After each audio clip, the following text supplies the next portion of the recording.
Eh bien yo tout le monde, c'est Matt, nouvelle interview, la deuxième avec toi, donc Ouais. Volod. Exactement. Pour les nouveaux, est-ce que tu peux te présenter rapidement? Ouais, alors je suis un collectionneur d'Île-de-France, né en Alsace.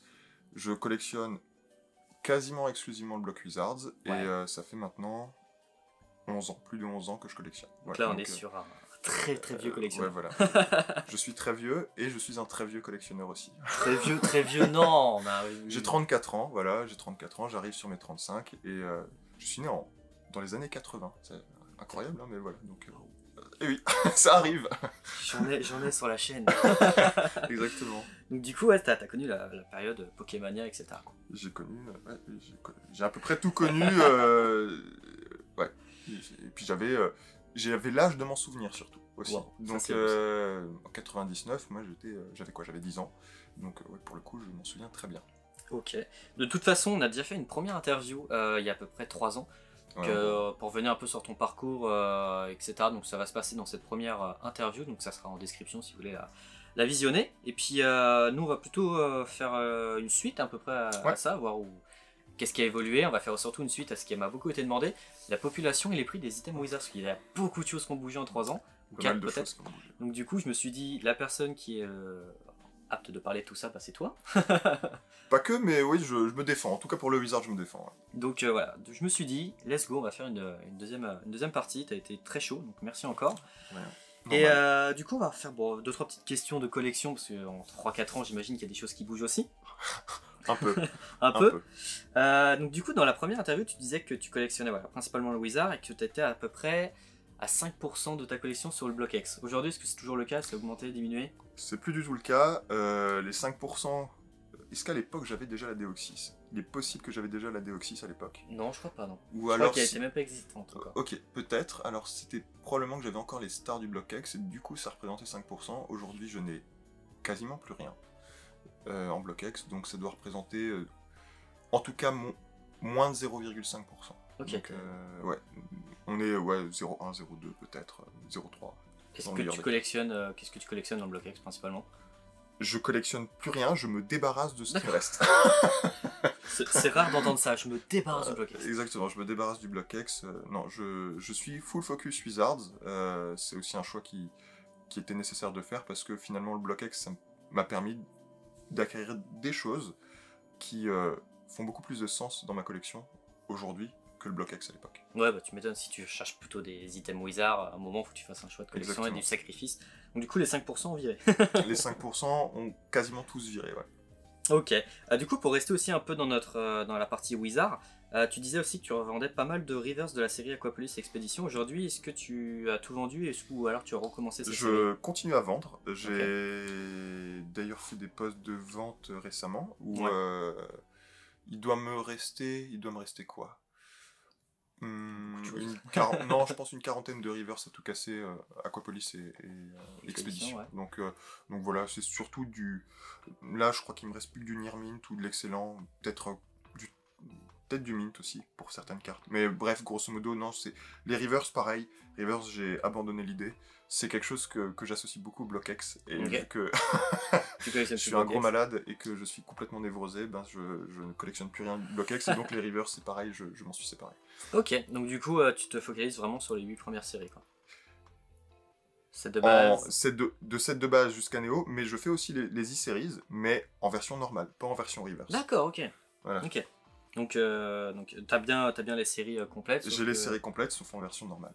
En version Reverse. T'as usé les Reverse, je n'ai plus rien, mais donc du coup j'ai juste les séries une version normale. Ok, ça marche. Donc du coup les holos, et quand c'est des holos Reverse, tu les enlèves aussi, c'est ça? Ouais. Ok. Que je comprenne bien exactement où tu vas. Ok. Pareil, dans l'interview numéro 2, tu disais que l'item le plus beau que tu as vu était la Display Révélation édition 2 en FR. C'est toujours le cas en 2024. Ouais, et là la cocotte. Elle est toujours là. Hop, ça viendra après. Hop. Elle est là. Elle est magnifique. De toute façon, il y aura des plans de coupe. C'est un peu triste là parce que ouais, voilà, donc ça ressemble à ça. Vous aurez des plans de coupe. Ça reste toujours mon item de cœur. C'est juste une folie, et clairement c'est une box dont je me séparerai absolument jamais. Et pour la petite anecdote, c'était celle qu'il y avait sur Le Bon Coin, si je dis pas de bêtises. Exactement, exactement. Est-ce que tu avais aussi d'autres items de rêve qui dépassent cette beauté? Oui, j'ai vu. Là, j'ai participé récemment à l'ouverture de la display Neo Discovery Edition 1 chez Invest Collect. C'était. Ça n'avait aucun sens. Ça n'avait aucun sens. Gros pick up à Romain et à Vincent d'ailleurs. Merci pour l'invitation. Et non, c'était un moment absolument dingue. Est-ce que c'est un item de rêve? Toi qui es un peu dans Wizard. Alors oui, posséder une display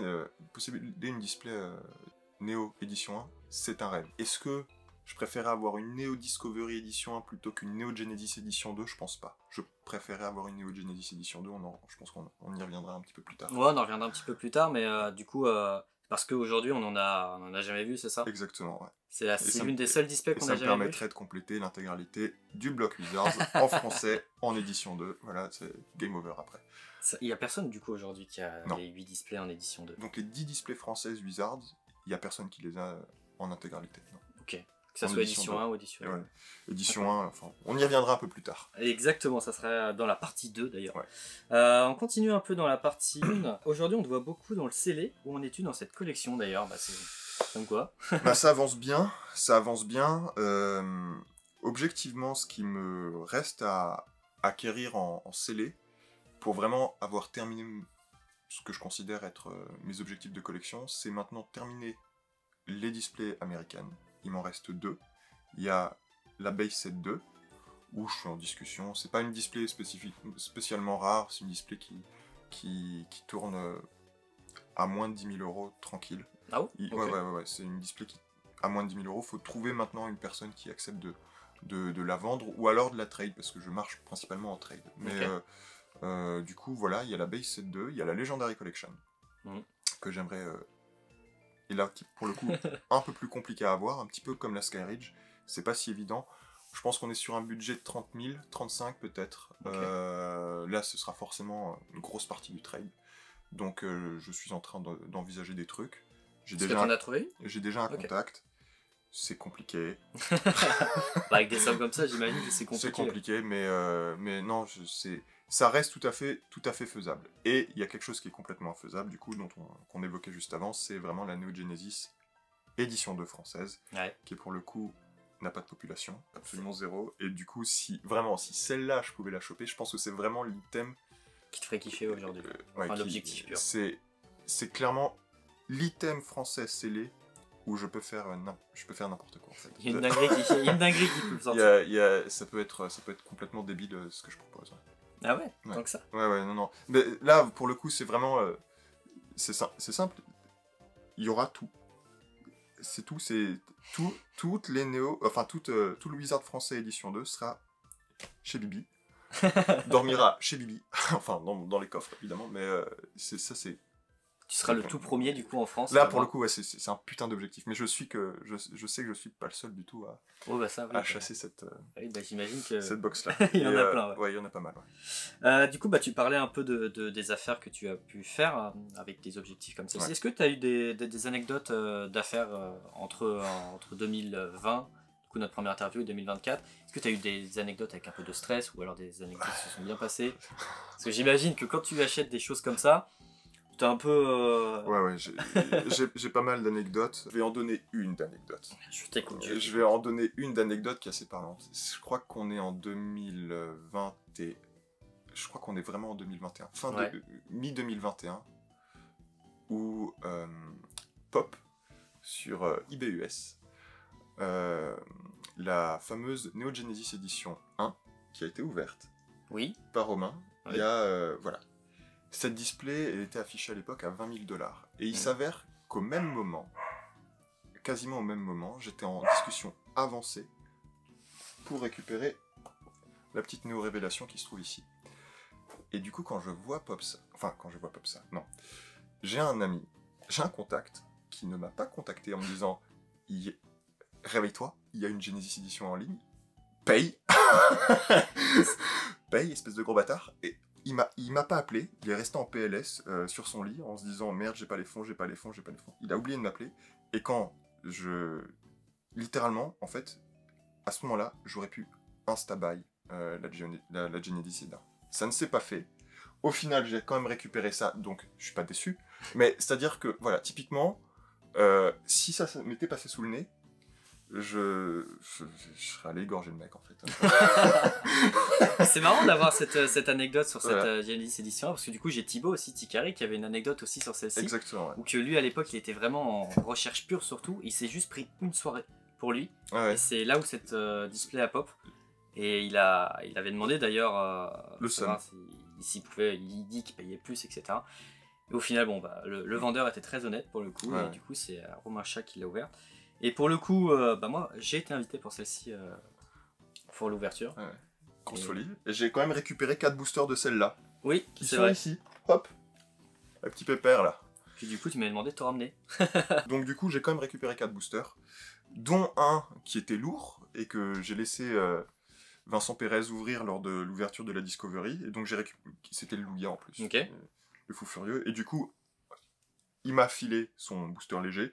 Ce sont donc 4 boosters légers, mais ce sont les 4 de cette fameuse ouverture. 4 boosters qui proviennent directement de cette Genesis Edition 1 qui restera un acte manqué, mais c'est pas grave, en fait, parce que c'est pas grave.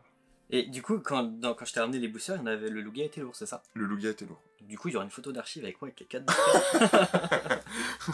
Et le Lugia lourd à l'époque, voilà. Et Vincent a tiré. Qu'est-ce qu'il a tiré? Cotovol, non? Scarino. Non, alors, ouais, voilà. Bon, dans la vidéo, on m'entend dire si tu tires Cotovol, je te tue. Mais non, il a pas tiré Cotovol, il a tiré du vert. J'ai cru vraiment que c'était Cotovol, mais c'était Scarino. Voilà. Parce que pour resituer un peu. Vincent Pérez tire que des Cotovol. C'est ça, voilà. Et tu t'entends très bien avec Vincent Pérez. Voilà. Pour vous remettre un peu dans le contexte, que nous, on a un peu les histoires du off, mais voilà, en vidéo, voilà, Vincent Pérez pioche que du Cotovol, et on a cru qu'il allait encore piocher un Cotovol pour ce booster lourd, mais heureusement, c'était un Scarino. Enfin, heureusement. Ouais. C'est pas non plus la meilleure des cartes. Mais... C'est clairement pas la meilleure des cartes, mais il y a pire. Et tu sais si la Lugia a été piochée dans cette display ou pas? Non, la Lugia n'a pas été piochée. Après, en termes de probabilité, je crois qu'il y a quand même que 60% de chance de tirer une holo, parce qu'il y a 19 cartes. Ouais, il y a 19 donc il y a 19 holos, pardon, il y a 19 holos, donc 12 holos généralement dans une display. Donc la probabilité forcément d'avoir un Lugia par display, elle est pas si élevée que ça. C'est pas comme un Dracofeu. C'est pas comme un Dracofeu où il y a quasiment 80%, je crois 80%. Donc voilà, ça existe, mais c'est possible que ce soit encore caché, mais personnellement je chasserai pas chasserai pas le Lugia. Non. Ouais, j'avoue que c'est un peu compliqué. Pour revenir un peu sur ta collection, donc du coup tu dis que tu collectionnais beaucoup les displays. Ouais. Scellés, on est toujours dans le scellé. On a vu quelques boosters. Ouais. Donc tu collectionnes aussi tout ce qui est booster scellé. Exactement. Est-ce qu'il y a d'autres choses que tu collectionnes aussi en wizard scellé? Les decks. Les decks, Les decks, c'est... Il y en a un petit peu cachés derrière toi, il y en a aussi qui sont là. Il y aura plein de plans de coups. Il y aura plein de plans de coups, vous en faites pas, voilà. Non, les decks, c'est des items qui sont, à mon sens, très sous-cotés. Et je pense aussi, ouais, en vrai. Vraiment, vraiment très sous-cotés, parce que la population est parfois concrètement ridicule. Mais je conçois que la cote soit pas si élevée, parce que finalement, c'est quand même des items de niche. Il n'y a pas énormément de demandes. Il n'y a pas trop de demandes. Je sais que pour certains decks, je le vois venir. Si jamais il y en a un qui pop et que je le cherche, je sais que je ne serai pas le seul à le chercher. Mais c'est lequel, le Cérébro? Il y a le Cérébro, le Castagne, et en ce qui me concerne, il y a le Jardin de Pierre de Aquapolis. Okay. C'est les 3 decks qui me manquent pour avoir l'intégralité des decks français Wizards. Peut-être qu'il y en a un. Oui, donc s'il y en a un parmi vous qui a ça, écoutez pas les autres, venez directement me voir s'il vous plaît. Voilà. Et, il faut, le Insta il est justice. Ouais, exactement, je paye. Ou tu échanges. Ou j'échange, ouais, pour le coup, l'échange. Exactement, j'échange. Tu as principalement fait ta collection avec de l'échange. Alors, en réalité, bon, c'est un peu les inside, mais entre 2013 et 2015, j'ai acheté en masse. Ouais, c'est ce que t'expliquais dans la première interview. Mais vraiment en masse, parce que pour des histoires personnelles, j'avais des fonds qui m'étaient versés tous les mois, et je pouvais mettre entre 1000 et 1500 euros par mois à ce moment-là. Et entre 2013 et 2015, entre 1000 et 1500 par mois, enfin, je vous imagine ce que ça fait en termes de budget équivalent aujourd'hui, c'est assez fou. Donc, déjà, à l'époque, une display set de base, ça coûtait 300-400 balles. Exactement. Donc, grosso modo, je pouvais m'acheter 3 displays set de base le premier mois. Le premier mois. En gros, hein, mais voilà. Donc, j'ai acheté en masse, janvier 2016, donc maintenant ça fait 8 ans, je suis devenu propriétaire. J'ai plus cet argent qui arrivait. Surtout, non seulement je suis devenu propriétaire, donc j'avais un crédit à rembourser, mais en plus de ça, je suis ensuite parti quasiment 4 ans en Angleterre, donc j'avais un double loyer. Donc concrètement, depuis janvier 2016, je vis uniquement sur les fonds que j'ai dépensés entre 2013 et 2015 pour agrémenter ma collection. Et c'est comme ça que je la finance. Donc oui, j'ai des tas de trucs encore dans ma cave qui datent de 2013-2015 qu'il va falloir dont je me sépare, dont je me débarrasse, comme on l'entend. Avec le bloc-ex. Exactement, voilà. Ou alors je trade. Et ça, c'est clairement ce qui t'intéresse le plus. Actuellement, pour récupérer des gros items, c'est ma seule manière de fonctionner. Parce que on y reviendra probablement un petit peu. Oui, je suis pro, mais par contre, j'en vis pas du tout. J'en vis pas du tout. J'ai un autre métier à la place. Il me passionne. Il n'y a pas besoin d'entrer dans les détails. Voilà, j'ai un autre métier qui me passionne. Et pour le coup, je planifie pas du tout d'en faire mon activité principale. Donc en fait, je cherche juste à trade et à financer mes gros items via le trade, ou alors parfois effectivement par la vente-échange. Par la vente et le rachat du coup. Ok. Voilà. Ok, ça marche. Effectivement, c'était une question qui était un peu plus tard, mais tu réponds parfait. Désolé. Non, il n'y a aucun mal. On va revenir un peu sur une très belle carte que tu as eue en 2022. Ouais. La Kangaskhan, la Trophy. Est-ce que tu peux nous raconter un peu son histoire sur cette carte? Parce que pour le coup, moi, on la voit dans mon décor depuis déjà des années. Bon, c'est une fausse. Et du coup, là, il y a une vraie. Une officielle. Voilà, donc cette carte, typiquement, c'est exactement l'exemple même du gros trade que j'ai eu à faire. J'ai acheté des tas de trucs, j'ai tradé des tas de trucs dans l'objectif, justement, d'acquérir cette carte ou d'avoir du matos qui serait suffisamment intéressant pour les personnes possédant ce genre de carte dans le cadre d'un trade, en fait. Donc, en gros, cette carte-là, j'ai dû mettre, si je me souviens bien, en juillet 2022, à peu près 90 000 $ de valeur sur la table. Donc il y avait... qu'est-ce que j'ai mis? J'ai mis l'intégralité des cristals... Skyridge PSA 10. Wow. Donc là, il y en a déjà 6. J'ai mis une display set de base japonaise. J'ai mis les 16 holos set de base japonaises aussi, PSA 10 à l'époque.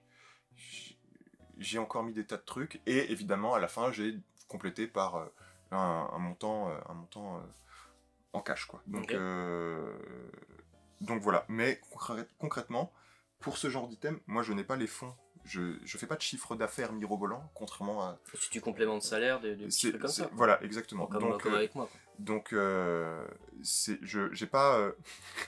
j'ai pas 90 000 € à sortir de mon compte en banque pour payer ce type de carte, je suis obligé de passer par des trades. Donc, et c'est comme ça que ça s'est fait, du coup. Et cette carte-là, à l'époque, je la récupère en tant que PSA 9. Et si j'accepte de mettre autant de valeur sur la table, parce que pour le coup, je pense que je la surpaye ou surtrade, du coup, c'est parce que vraiment, la carte est propre. Et je savais que si jamais je la faisais cross-grade, parce que j'aime pas trop PSA, on va dire ça comme ça, si jamais je la faisais cross-grade dans une société que j'apprécie, elle aurait une chance non négligeable d'avoir une note au moins équivalente, mais potentiellement supérieure. Hein. Voilà, donc c'est exactement ce qui s'est produit. 9,5. 9,5 chez CGC, et l'ancienne étiquette, avec les subgrades pour le coup. Voilà, et je suis... c'est clairment la plus belle pièce de ma collection. C'est clairement la plus belle pièce de ma collection. En tout cas, en termes de cartes, c'est sûr. En termes de scellés, il y a sa pote Néo Révélation qui est juste derrière, mais en termes de cartes, il n'y a pas...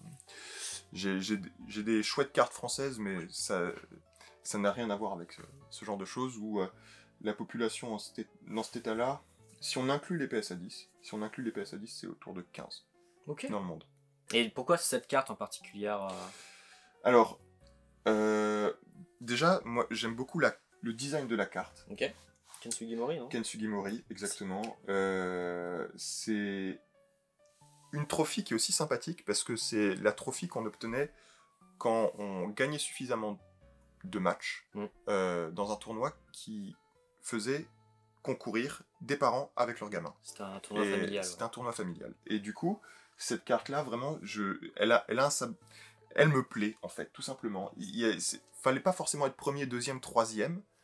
Il fallait juste gagner suffisamment de matchs et faire ça avec son môme ou avec son parent. Et du coup, c'est comme ça qu'on l'obtenait. Il y a bien le petit logo Pokéball Trophy, et c'est surtout une carte holo. Parce que il y a des cartes Trophy qui ne sont pas holo. Ça m'intéresse moins. Mais évidemment, j'aimerais bien... alors là, on parle de trucs de dinguerie, mais évidemment, j'aimerais bien compléter... avec d'autres trophies. Avec d'autres trophies, typiquement avoir les 3 mousquetaires. Donc les Mewtwo, une Mewtwo, un Pika et un noix de coco. Et un noix de coco. Alors là, si j'ai si j'ai les 3 autres mousquetaires, ça fait les 4 mousquetaires. Là, c'est bon, je peux mourir tranquille en fait. L'illustrator, non Alors, l'illustrator, le problème de l'illustrator, c'est que là on parle. Enfin, en vrai de vrai, si je devais j'aurais le matos pour trade en illustrator. Par contre, là, je mettrais en péril une bonne partie de ma collection, notamment française, et c'est pas du tout quelque chose que je veux. Moi, si je peux récupérer des trophies sans détruire ma collection française, ouais, c'est mieux. C'est mieux. Ouais. Enfin, en tout cas, c'est pas un objectif principal. Non. Je préfère plus te miser sur les autres. D'abord le noix de coco. Ah ouais, pourquoi le noix de coco? Parce qu'on le voit pas beaucoup. Parce qu'il a une tête débile et il me parle en fait. Je pense, j'aime bien cette carte. Je sais pas. Tropical Mega Battle. Voilà. D'abord le noix de coco. J'aimerais bien un Pika, mais là pareil, le Pika, ça va être, enfin, en termes de budget, c'est une folie. Et le dernier, le Mewtwo. Mais en vrai, là après, on parle d'opportunité. Hein. Donc, si une opportunité se présente et que c'est un Mewtwo qui se présente en premier, je vais pas trop réfléchir. Oui, quoi. Voilà, à partir du moment où la personne. On va pas faire le difficile, quoi. Non, faut pas faire le difficile avec ce genre de carte. Ok, du coup, merci beaucoup pour cette histoire. Tu fais aussi les jeux vidéo. Ouais. C'est tout nouveau. C'est vrai qu'il y a 4 ans, t'en parlais pas. Exactement, j'en parlais pas beaucoup. C'était pas un objectif affiché, mais c'est devenu un objectif affiché à partir du moment où j'ai récupéré la version Emerald. Ok. Où, en gros, je voulais récupérer les 9 jeux. Les 9 premiers jeux scellés. Donc, bleu, rouge, jaune. Ouais. Argent, or, cristal. Ouais. Et rubis, saphir, émeraude. Et vraiment, jusqu'à il n'y a pas si longtemps, l'émeraude et la cristal étaient vraiment des saloperies à trouver. C'était excessivement rare. Ça l'est toujours, évidemment ça l'est toujours. Mais il y a eu quelques-unes de ces cartouches qui ont pop. Et du coup je me suis dit, écoute, voilà, tu vas compléter les 9 jeux auxquels tu as joué. Même si en réalité j'ai jamais joué à émeraude. Mais tu vas compléter ça. Et quand j'ai vu la cristal, alors c'est sous Wata, on aime, on n'aime pas, c'est comme ça. Je sais pas si je conserve ça, je trouve que c'est pas forcément très joli, mais en tout cas ça protège bien. Ah bah pour le coup, là tu la déboîtes pas avec un tournevis quoi. Donc là il faut y aller au marteau en fait. Hein. Mais je sais pas si je ferais grader les autres chez Wata, mais c'est pas impossible. C'est pas impossible. Quand tu dis les autres, c'est toutes celles-ci par exactement. Les 8 autres du coup que je possède et vraiment moi mes 2 versions de cœur c'est or et argent quoi. Alors, moi j'ai la argent en vide avec le jeu et tout ce qui va à l'intérieur. Enfin elle est ouverte en tout cas. Et j'avais chopé ça, je crois à 30 € à l'époque. À l'époque. Il faut compter à peu près combien pour une version. Je sais que la cristal c'est une tannée et que c'était l'objectif de beaucoup de personnes en 2023. Ouais. Faut compter à peu près combien en une tranche de prix en loose, hein, pas forcément en gradé. C'est tellement compliqué parce que là il y a vraiment une histoire de feeling aussi, du moment où ça sort, du moment. Enfin. En gros, ma version je l'ai eu pour moins de 10 000. Ouais. Je considère que 10 000 est un prix où il faut débrancher le cerveau et il faut accepter de payer. Est-ce que c'est un bon prix? Peut-être pas. Mais moi, ce qu'il faut... en tout cas pour la cristal, ce qu'il faut vous dire, c'est que... Bon là, elles sont pas là, mais les versions rouge et bleu. La bleue, je l'ai eu pour 110 et la rouge, je l'ai eu pour 30. Et à l'époque... 30 €? 30 €. Ok. Non, c'était en 2014. Enfin, ah oui, ok. Voilà, donc c'était littéralement cadeau, quoi. Et, ou peut-être 50, mais vraiment, ça reste cadeau, quoi. 2 fois moins que la bleue, et la bleue, je l'ai payée à peine plus de 100, j'en suis sûr. Et à l'époque, donc ça remonte à 8 ans, la cristal valait déjà une fortune, parce qu'il n'y en avait quasiment pas. D'ailleurs, personne n'en vendait.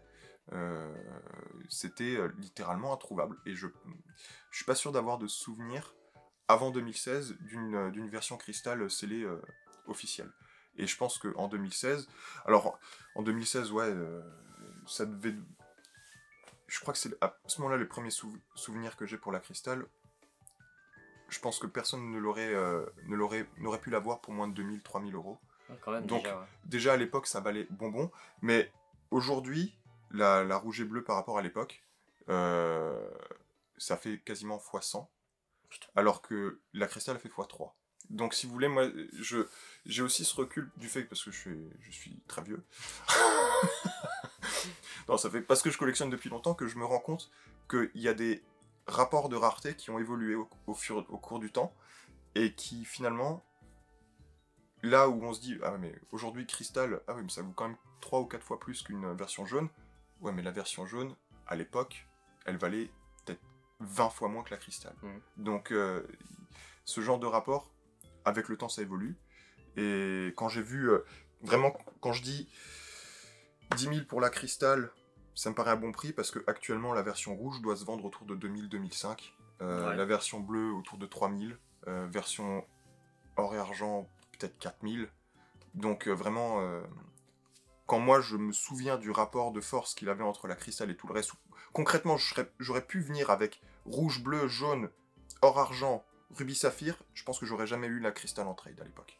Donc aujourd'hui, c'est cette version explose largement la valeur de la cristal. Si tu dois payer 10K pour la cristal, alors que tu as payé 50 pour la version rouge, fais-le quoi, débranche le cerveau un petit peu quoi. Bon, en soi ça va, tu t'en es quand même bien sorti, parce que tu as été quand même... Et la population pour la cristal, c'est probablement moins de 10. Ah ouais. Probablement moins de 10, alors que j'ai vu des centaines de rouges. Je crois Facile. je sais plus si c'est Thibaut qu'on a récupéré une pour un ami à lui. Là, je te demande, je lui pose la question en live. Réponds. Mais de toute façon, il y répond quand même assez vite. Je crois que c'est la cristal qui lui avait trouvé pour, je crois, 4000 et quelques. Du coup, pour parler un peu des notes, tu fais aussi pas mal de cartes gradées. Ouais. Voilà, donc hors console, hors jeu, parce que c'est quand même... c'était exceptionnel par rapport à l'item. Et du coup, tu continues à rester dans le grading ou pas? Ouais, je continue à rester dans le grading seulement pour les zolos. Pour le coup, je fais pas les cartes rares ou les communes, etc. Je fais uniquement les zolos. Wizard, toujours. Toujours Wizards.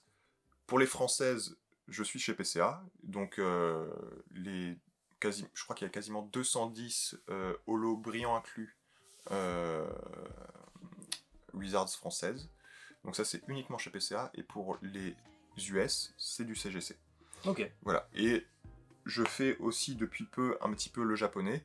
Pareil, j'aimerais faire du CGC 10 pour l'intégralité des holos de l'ère Wizards, parce que c'est pas vraiment l'ère Wizards à l'époque, mais enfin c'est japonais, c'est différent. Mais grosso modo, j'aimerais bien faire l'intégralité de l'ère Wizards japonais en CGC 10 aussi.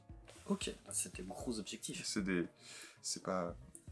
Enfin, typiquement, le japonais, c'est quelque chose que je vais faire progressivement, tranquillement, parce que finalement, on peut avoir de très belles holos, très bien gradées, pour moins de 100 balles. Ça m'arrive fréquemment d'acheter du CGC 10 ou même du PSA 9 à peine, enfin, légèrement décentré et ultra clean pour quelque chose comme 40-50 euros. Donc ça m'arrive assez fréquemment. Encore hier, je crois. J'ai eu un Malos de Neo Discovery CGC 10 pour 41 $. Donc voilà. Mais pour les US, c'est beaucoup plus compliqué. Et pour le FR, c'est une galère sans nom. Même si j'ai déjà toutes les cartes, l'objectif, c'est que je transforme les 7 ou 8 PSA 8 que je dois avoir en PSA 9 et plus. Voilà, ok. Et après, du coup, le reste, ça part en trade. Et après, exactement, tous mes doubles... Ça dégage comme le bloc X. Exactement, ça dégage comme le bloc X. Ok, bah pour revenir un peu sur le bloc X, ouais. Où on est, c'est Display X Deoxys. Parce que du coup, il y en a beaucoup qui n'ont pas forcément suivi toute l'histoire qu'il y a eu sur cette display. Alors, cette Display X Deoxys, elle a été vendue trade. Je sais pas si j'ai le droit de donner leur nom. Enfin, donne pas son nom, c'est pas très grave. Donc, elle est plus chez moi, mais ça m'a permis, en partie, de récupérer une Skyridge scellée dans le deal. Donc, c'est très bien. Et puis, j'ai eu un peu d'autres choses. Mais voilà. Mais grosso modo, la Deoxys, elle est plus chez moi. Tu sais si elle a été ouverte? Non, elle sera... connaissant la personne, s'il l'ouvre, c'est que... non, il l'ouvrira pas. Il l'ouvrira pas. Ou alors c'est qu'il a une très grosse offre d'une entreprise comme Vogt ou Whatnot pour craquer la display, parce que je pense que ce serait pas intéressant ni financièrement parlant en tout cas. Parce que t'es même pas sûr d'avoir une star dedans, quoi. Non. Non. Ok, petite question après, là faut vraiment partir très loin dans la vie. Vas-y. Est-ce que tu collectionneras un jour le Block Egg quand tu auras terminé le Wizard? Nope. Non, tu resteras uniquement sur Wizard. Non, si je me sépare de tout mon Block Egg, c'est pas pour collectionner derrière. Je pense qu'il y a tellement de choses à faire encore et à compléter. Je préférais largement partir sur un Illustrator quitte à économiser pendant 4 ans ou à trouver des choses pour mettre de côté pour récupérer cette carte-là, plutôt que de partir sur le Block Egg. Le Block Egg, j'ai aucun attachement, aucune nostalgie, étant donné que j'ai jamais collectionné ce truc-là. Je me suis arrêté à Expédition. Donc déjà, même Aquapolis, j'ai jamais ouvert de booster à l'époque. Donc voilà, non, moi je suis un nostalgique, je collectionne uniquement... Fervent Wizard. Exactement, c'est que le Wizard maintenant. Alors par nostalgie, du coup, tes plus belles ouvertures, si tu as un petit top 3 à nous dire.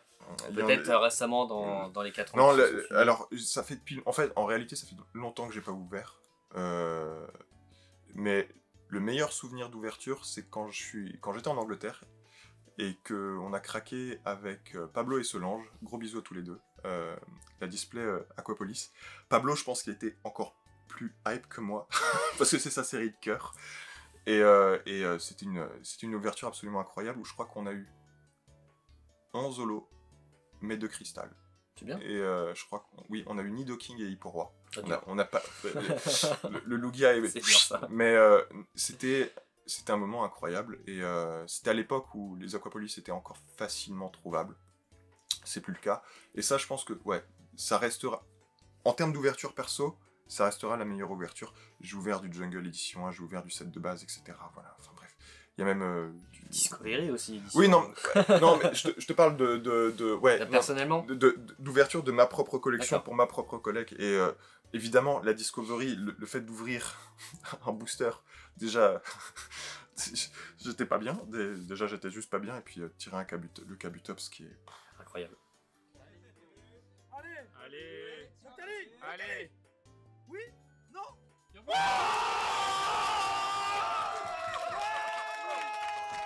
Kabutops, la carte est folle. Insane. La carte est folle. Et alors, moi, j'étais en apéro pendant cette live. Du coup, j'ai une dernière question. Du coup, ton item de rêve. Alors, l'item de rêve. L'item de rêve, on l'a un peu déjà évoqué avant. En display, ce sera vraiment la Genesis Edition 2. Ouais. Ça, c'est vraiment l'item de rêve. Scellé. Oui, display. Forcément. En termes de deck, il est ouvert, mais par contre, l'intérieur est scellé. Voilà. Donc, il me manque plus que le vrai deck complètement scellé, Jardin de Pierre. Voilà. Donc ça, c'est un truc qui manque. Et si vraiment je devais parler d'item de rêve en deck... Castagne et Cérébro. Castagne et Cérébro. Mon dieu. Alors, si quelqu'un me propose ça, bon, déjà je suis tout nu. Voilà, je suis tout nu. Mais non, ça vraiment, ces decks-là sont fous. Incroyable. Sont absolument incroyables. Ça, c'est vraiment mes 3 decks où je peux faire des dingueries, la display où je peux faire une dinguerie. Après, pour les boosters, en réalité, il y aurait bien les boosters Discovery Edition en français, Révélation Edition en français et Destiny Edition en français. Mais là, je sais pas. Ça te fait un peu moins bandé que c'est pas que ça me fait moins bandé, c'est juste que, en fait, j'imagine le prix que ça va me coûter. Ouais. J'imagine le prix que ça va me coûter. Et surtout, actuellement, bon, Révélation Edition en français, ça reste au niveau du mythe. Il n'existe pas aujourd'hui. C'est ça. De toute façon, ça sera dans la partie 2. Voilà, ça sera dans la partie 2, on reviendra là-dessus. Et puis sinon, au niveau des cartes, bon, les cartes, vous l'avez compris, moi, c'est vraiment... les trophies, quoi. Ouais, noix de coco, un Pika, un Mewtwo, peu importe le numéro, peu importe le... Juste quelque chose qui ressemble à un état proche du 9, donc j'aurais envie de dire un CGC 8, 8.5, voire mieux, hein, évidemment, ça me conviendrait largement. Et sinon, en carte française, c'est pas vraiment des cartes de rêve, mais c'est juste pouvoir transformer mes PCA 8 en PCA 9 ou 9.5. Voilà. Ok, bah écoute, c'était la dernière question de cette première partie. La deuxième partie, ça va être sur les populations des items Wizard, donc le thème principal de cette vidéo. Et je pense qu'il y aura beaucoup à dire. Et en plus, il nous a préparé une belle petite fiche. donc tout sera, évidemment, je vais essayer de faire au mieux pour avoir cette frise chronologique directement en dessous. Et puis, du coup, on se retrouve directement pour la partie 2.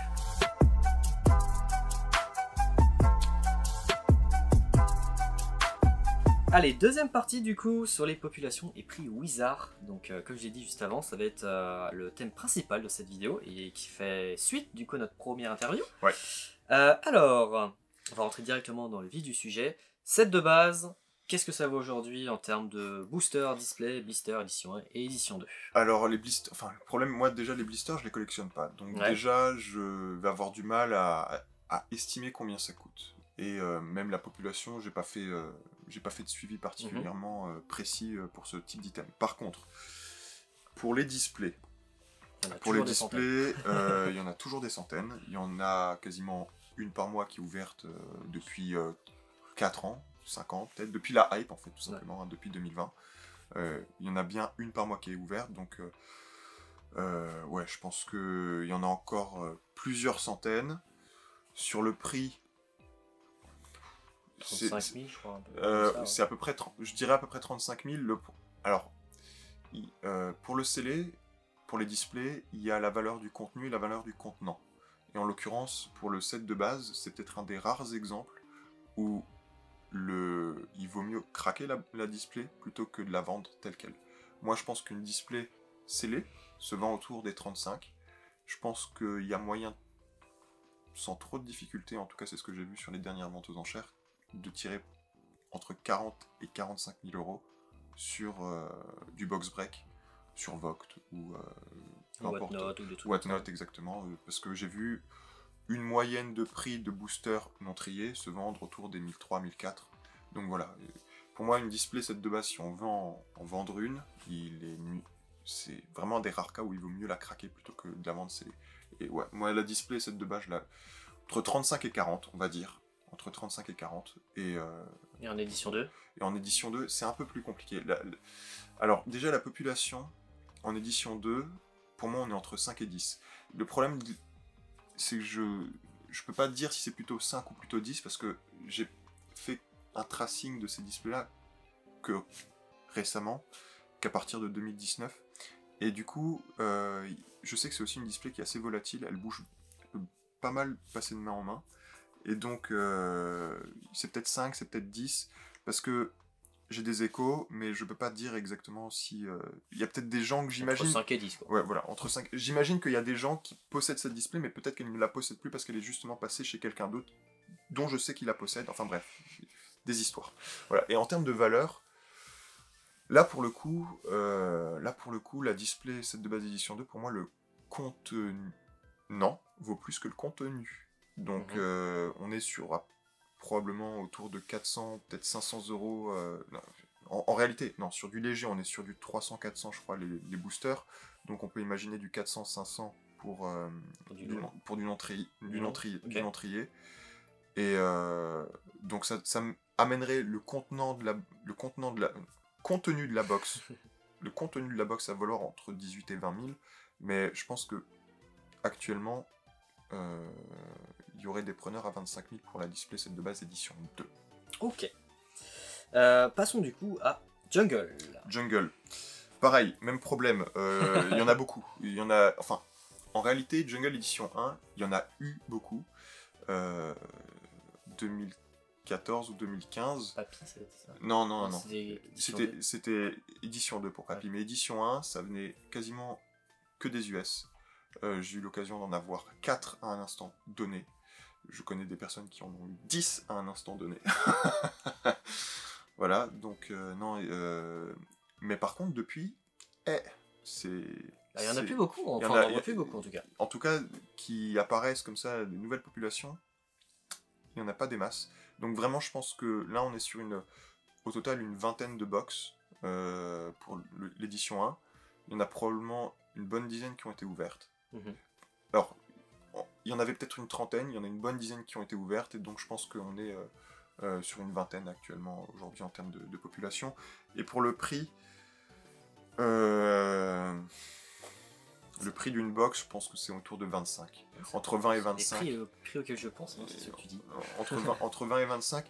Je sais qu'il y en a une actuellement en vente à 30 000 ou quelque chose comme ça sur ebay.fr, mais elle part pas parce que c'est trop cher, parce qu'on n'est pas sur du long trio, on n'est pas sur du 800 € le booster en jungle. Là, pour le coup, le contenu vaut le contenant.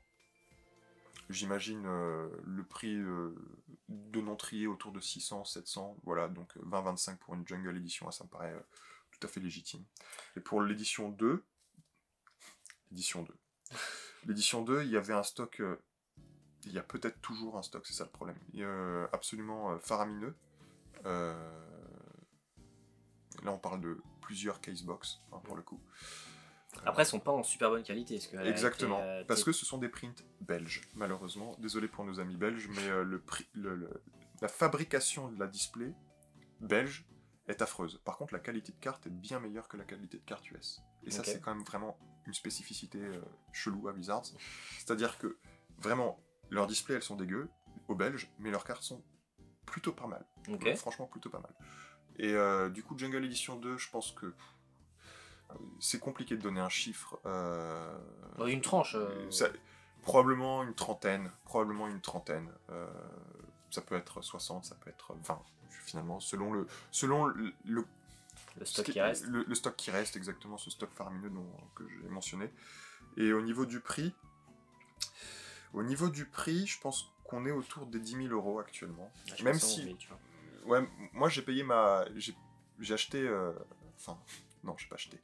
J'ai tradé la display que j'ai acquise Jungle Edition 2, je l'ai tradé à Romain, qui l'a acheté justement en vente aux enchères à Reims, là, Gaming Reims, enfin bref. Grosso modo, c'est une vente aux enchères, c'est passé sur TF1 d'ailleurs. Et du coup, j'ai trade cette display à Romain contre des petites cartes, du Neo Edition 1. Ouais, des petites cartes. Et c'est une box qui a été payée 11 000, mais c'était une version US. Et c'est ce qui m'intéressait personnellement, parce que l'origine de toutes mes displays édition 2 de la première génération sont toutes de l'origine US, sauf le set de base. Donc je voulais avoir une display US propre pour Jungle, donc j'ai accepté de mettre un peu plus que ce que j'aurais dû, si j'avais voulu une box belge, que je pouvais acquérir pour 9 000, 9 500. Mais je suis très content de la qualité de ma box, en tout cas. Et vu qu'elle n'est pas à l'ouverture, je me fous de la qualité des cartes. T'as totalement raison. Du coup, on passe sur Fossil. Et Fossil, c'est une autre paire de manches. Fossil, pour le coup, c'est une des rares... c'est une des rares. Non, c'est vraiment une série où j'ai fait un vrai effort de tracing pour tracer l'origine des box et quand elles passent de main en main. Donc là, je peux avec certitude dire qu'il y en a 8, éventuellement une 9e. Éventuellement une 9e, selon une source qui me paraît fiable. Mais pour le coup, j'ai jamais eu la preuve en photo de l'existence de cette display. Mais en tout cas, j'ai sur 8 différentes displays qui sont actuellement dans le marché français. Après, il n'y en a pas une qui a été ouverte aussi récemment ? C'est Romain qui a effectivement ouvert une display qu'il possédait. Et vu qu'il a récupéré une autre box, une autre Fossil, il l'a craqué, celle qu'il avait en double. Mais du coup, on est bien sur du 8 pour le Fossil Edition 1. Et en termes de valeur, on est objectivement entre 45 et 50 peut-être. C'est vraiment, c'est les prix j'ai en tête. C'est entre 45 et 50. Je sais que Romain a récupéré la sienne pour un peu plus que 50. Avec les frais, etc. Mais je pense objectivement que... En tout cas pas au-delà de 55 et moins de 40, ce serait complètement free. Donc ouais, 45-50, ça me paraît être des bons chiffres pour ça.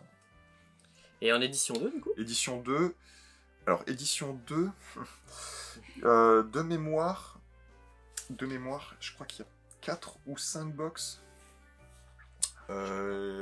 C'est sur mon Insta, là je fais ça de tête. Donc okay. Je crois qu'il y a 4 ou 5 box. Ouais, ça doit être ça. Et en termes de valeur, il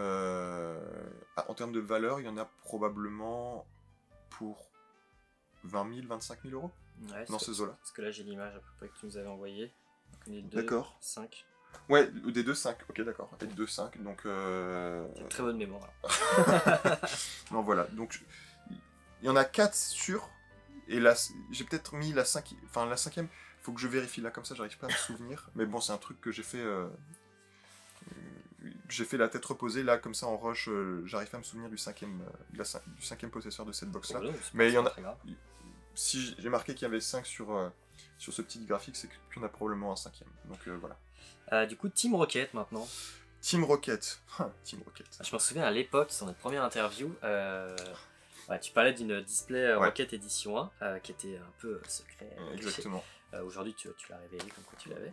Et du coup, aujourd'hui, combien il y en a? Parce qu'à l'époque, il y en avait 2. Exactement. Et bien, il y en a une 3e. Il y en a une 3e. Et cette 3e box, enfin voilà, donc elle est là. Elle a été achetée aux US. Ok. Et c'est pas étonnant parce que c'est une série qui a été imprimée aux US. La série Rocket exclusivement aux US. Ok. Donc voilà. Et en édition. Attends. On parle de l'édition 1. Ouais, on parle de l'édition 1. Donc l'édition 1, donc 3. C'est tellement compliqué de donner un prix à ce genre de box, mais je pense qu'objectivement, on arrive quasiment à 60 000. Okay, ou peut-être un peu plus, peut-être un peu moins. En fait, il y a tellement pas de vente. La dernière vente qui a été faite publique, c'était effectivement la personne l'a acheté directement aux US pour 52 000 $, quelque chose comme ça.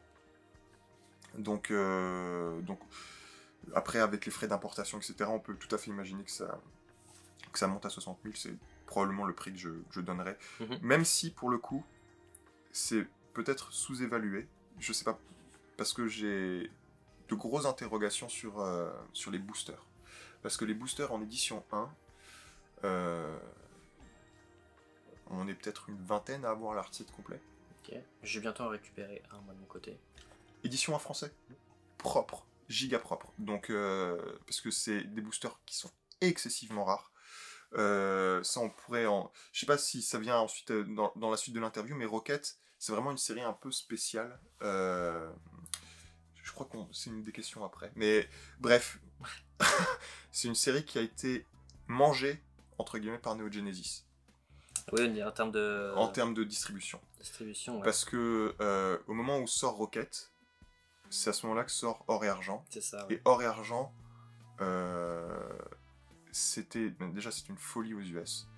Et ils ont certainement, je peux pas l'affirmer, mais ils ont certainement avancé le jour de sortie de Genesis pour que justement ça réponde à la demande des jeunes de l'époque qui voulaient vraiment avoir les Pokémon de la seconde génération, tout simplement. Parce que là en France c'est sorti en mai à peu près. Exactement. Jusqu'en novembre, jusqu'à sortie de la... Tu parles de Genesis, là, on est d'accord, ouais, c'est ça. Bah en fait, Rocket, c'est sorti, c'est sorti en mi-mars, enfin fin mars même plutôt.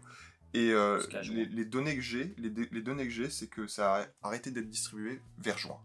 Donc tout début juin. Donc on est vraiment 2001.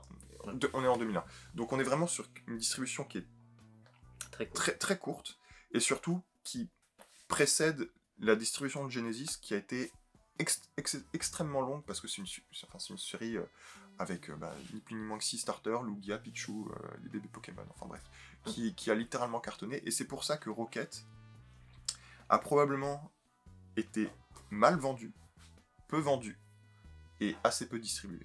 Et c'est quand je dis que c'est pas anodin qu'aujourd'hui Rocket soit excessivement rare. À l'époque, ça l'était. Quand je débute, j'ai eu l'occasion d'ouvrir 8 boosters Rocket Edition 1, mais provenait toujours de la même personne qui était connue pour avoir récupéré de gros stocks d'invendus. Donc, et depuis c'est une merde sans nom. Donc, toi, tu me dis que tu vas récupérer un art set, c'est... Juste un booster, pas un art set. Un booster, ok. Ouais, je pense qu'on est une vingtaine à avoir l'art set complet, et je pense qu'il y a peut-être le double des personnes, à peu près une quarantaine de personnes qui possèdent un, voire deux, voire trois éventuellement booster Rocket Edition 1. Donc, on est vraiment sur une population booster très faible, entre 100 et 200, je dirais. Et du coup...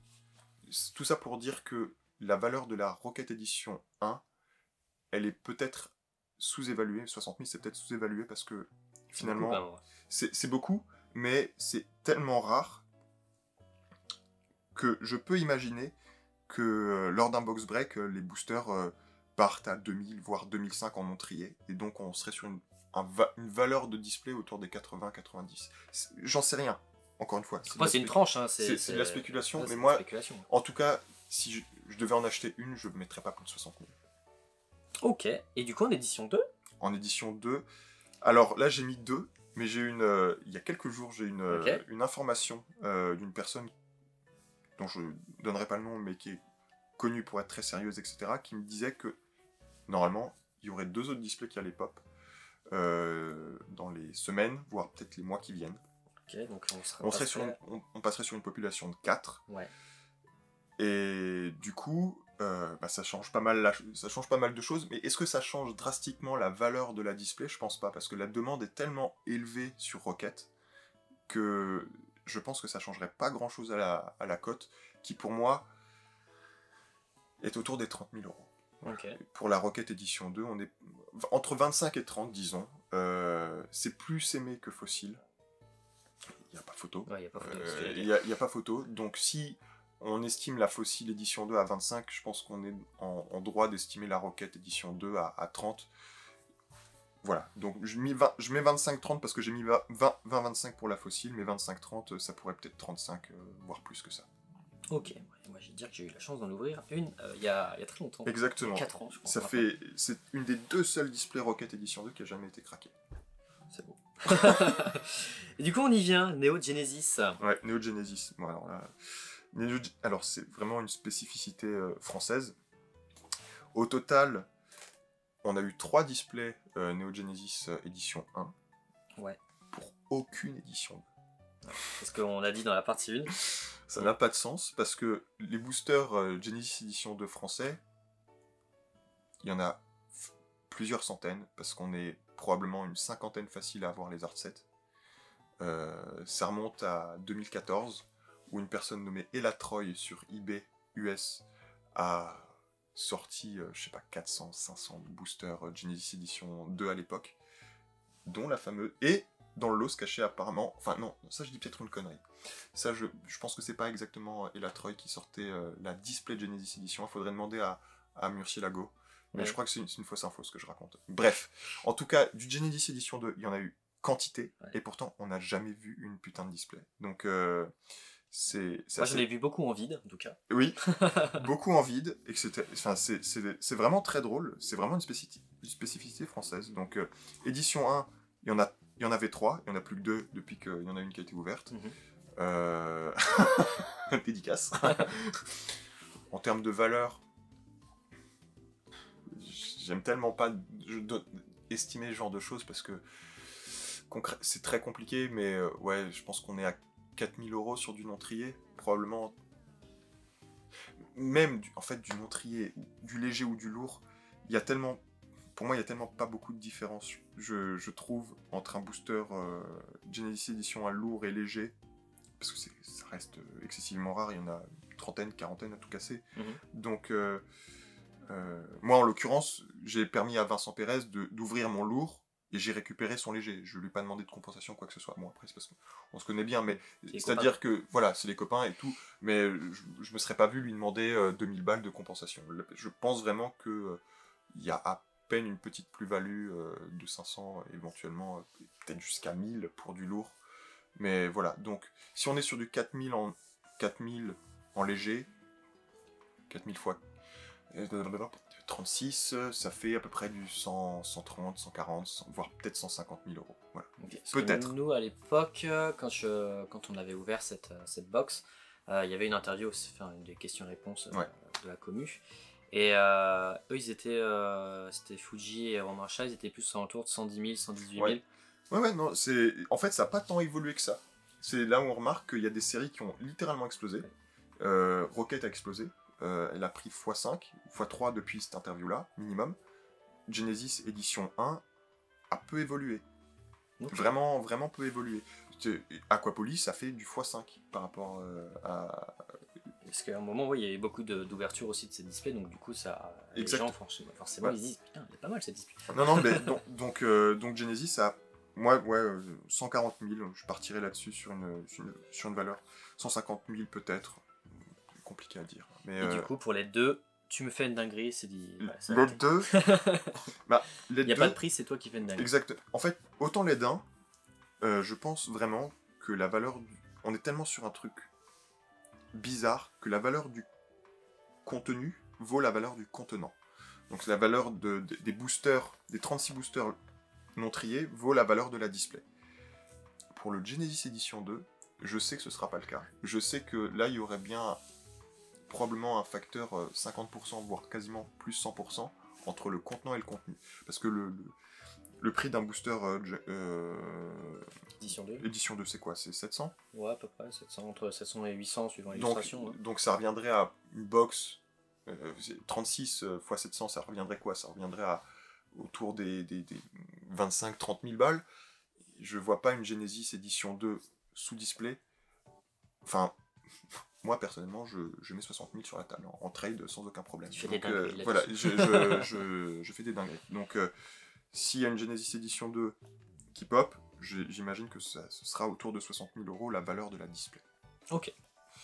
On va passer du coup à Discovery.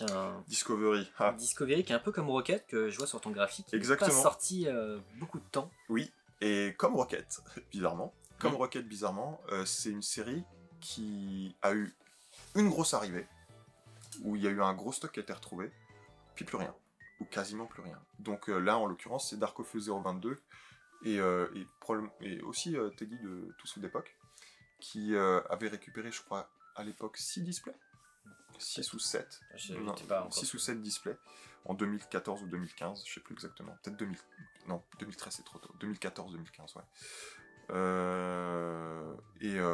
Je sais qu'il y en a au moins 2 qui ont été ouvertes, minimum 2 qui ont été ouvertes, potentiellement 3. Aujourd'hui, on est sur une population de encore scellé 3 ou 4. En édition 2. Hein. En édition 2. En édition 1... Il n'y en a plus. Je pleure des larmes de sang. Voilà, mais en édition 2, du coup, on est sur une population de 3 ou 4. Sachant que je dis 3 ou 4, pour moi c'est 3. Ça pourrait être 4, parce que l'un des possesseurs dit en avoir 2. Le problème de... Il y a des CD-on-dit, quoi. Non seulement CD-on-dit, mais cette personne... on va dire qu'elle bafouille le français, et surtout c'est connu pour être un mythomane. Voilà, donc du coup 4 peut-être, 3 sûr, voilà, c'est tout. Et du coup, pour ceux qui me posent la question pour une interview avec Dark au Feu, il m'a dit non. Voilà. Et il m'a dit qu'il ne souhaitait pas revenir dans Pokémon, que pour lui c'était complètement du passé, et que aujourd'hui il est complètement dans une autre vie, il a tout lâché, etc. Donc aujourd'hui, en fait il se voit mal revenir dans Pokémon pour parler de tout ça, et voilà, aujourd'hui il est complètement passé à autre chose. C'est dommage, mais enfin, je comprends très bien, je comprends tout à fait le truc, mais j'espère qu'un jour tu arriveras à choper un de ces très vieux collectionneurs, moi je suis vieux, mais là c'est très vieux collectionneurs qui ont collectionné Pokémon entre 2010 et 2014, qui pour le coup auraient encore peut-être plus d'informations et plus de background à nous donner sur justement la population des displays Wizards. Et il y en avait certains qui étaient sur Pokécardex, qui maintenant sont des fantômes. Mais si un jour, ce serait vraiment stylé que des gens comme Dark of 022, mais il y en a 2-3 autres, qui fassent une interview, ce serait incroyable, parce que là, pour le coup... Ce serait cool.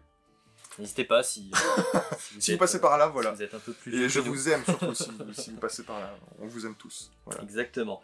Du coup, on va passer à Révélation. La Révélation. Révélation qui n'a pas eu non plus beaucoup de mois de sortie d'après le graphique. Non. De toute façon, ça apparaît au fur et à mesure. Exactement. Révélation, c'est... Alors, en vrai, Révélation, il y a eu quand même pas mal de mois de sortie, mais c'est surtout de l'édition 2. Moi, sur les infos que j'ai, sur des... C'est que d'édition, toi, ça? Non. Révélation, là, c'est principalement de l'édition 2. Ok. Ça, c'est principalement de l'édition 2. En fait, non, là, pour le coup, c'est la distribution de l'intégralité des displays. Okay. C'est édition 1, édition 2 confondues. Mais Révélation, ici, c'est très très majoritairement de l'édition 2.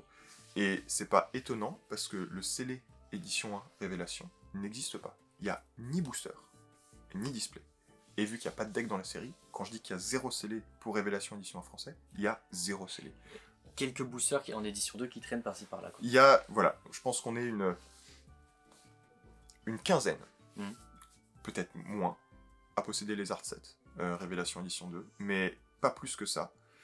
Et il y a effectivement quelques boosters, un ou deux boosters qui traînent à gauche à droite, probablement chez une vingtaine de collectionneurs, mais la population de booster Révélation édition 2, on est certainement sur moins de 100. Ok. On est certainement sur moins de 100, ce qui explique que en termes de tarifs, à mon avis, on est... Enfin, là, pour le coup, ça fait très longtemps que j'ai pas vu de vente de Révélation édition 2, mais on doit bien être sur du 2000-2005 de valeur. Donc, du coup, si on suppose que la Révélation, juste le contenu est égal au contenant, on est sur une display à hauteur de 80 000 €. Ouais. Édition 2. Hein. Édition 2. L'édition 1, bon, pas trop d'idées, mais je pense édition 1, le jour où ça pop, l'édition 1, c'est vraiment là. Enfin, là ça va se rapprocher de la Discovery autour des 400 000. Quoi. Exactement. Il Okay. n'y a aucune raison que ce soit pas le cas. Ok, même si ce n'est plus. Mais... probablement un peu plus, étant donné que ce serait la première fois qu'on a du scellé Révélation édition. Surtout en édition. Neo Destiny maintenant. Neo Destiny. Et d'ailleurs, pour revenir un peu sur Révélation, donc en display, il en existe 2. Exactement, il en existe une ici. Exactement. Voilà. Il y en a une parmi les deux qui est ici. On va juste revenir un tout petit peu sur Révélation. Révélation, c'est la seule série Neo, la seule, à avoir été fabriquée en Belgique. Toutes les séries Neo, donc que ce soit Genesis, édition 1, édition 2, Discovery, édition 1, édition 2, ou Destiny, édition 1, édition 2, c'est que du print britannique. Et c'est quand même très drôle que ce machin-là soit la seule série Neo avec un print britannique.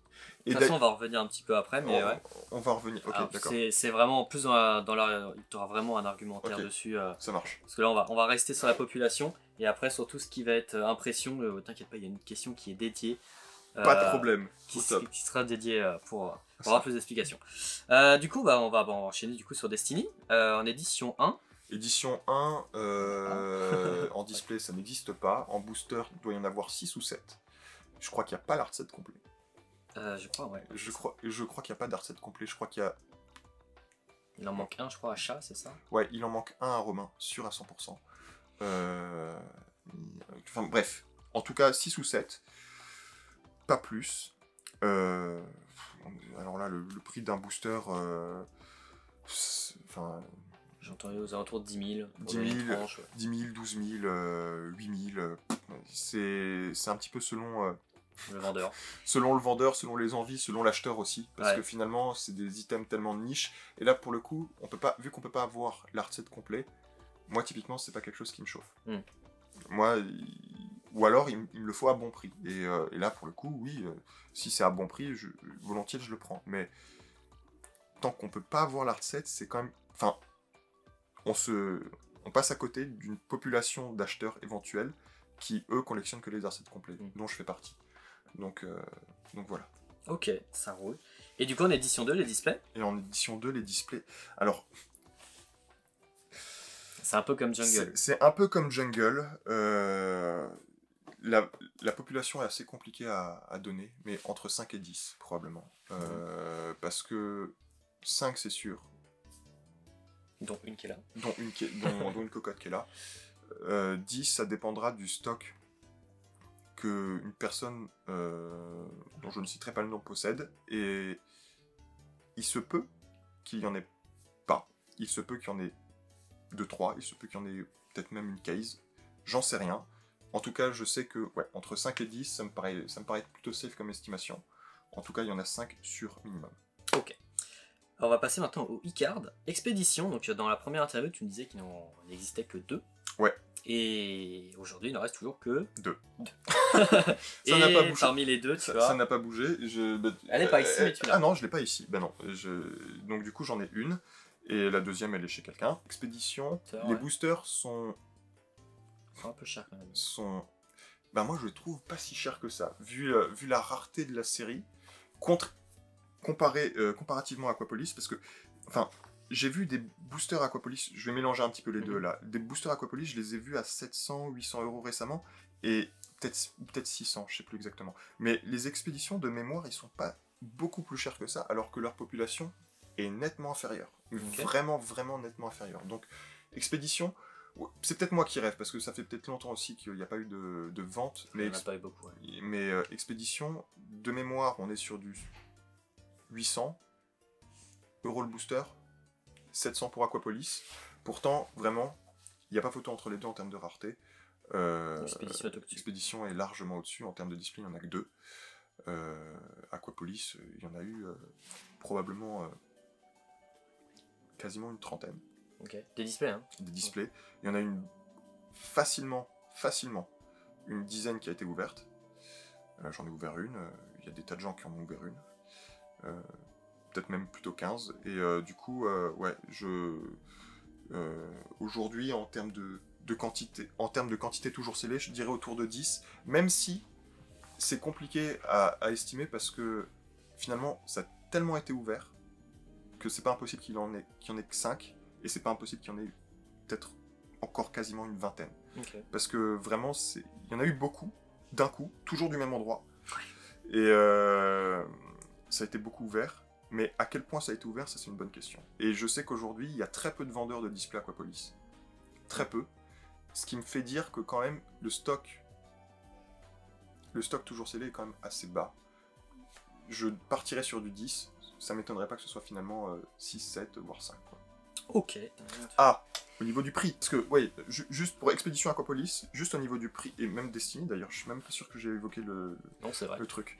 Destiny, Expédition Aquapolis, Destiny Edition 2, probablement 50 000, entre 40 et 50, parce que c'est vraiment une série incroyable, et surtout, c'est extrêmement compliqué de peser les boosters. Ouais, bah avec les brillants dedans. Ouais, avec les brillants dedans, donc en fait, vraiment, faut imaginer que même les peser, les boosters, ça ne garantit rien. En fait, les boosters, faut les vendre comme non triés. Et je sais qu'en non trié, ouais, 1000 balles, ça me paraît... 1000 balles, bah, à l'époque, c'était Rob et Max qui vendaient leurs boosters. Ça me paraît être le minimum. Voilà, être le minimum en non trié.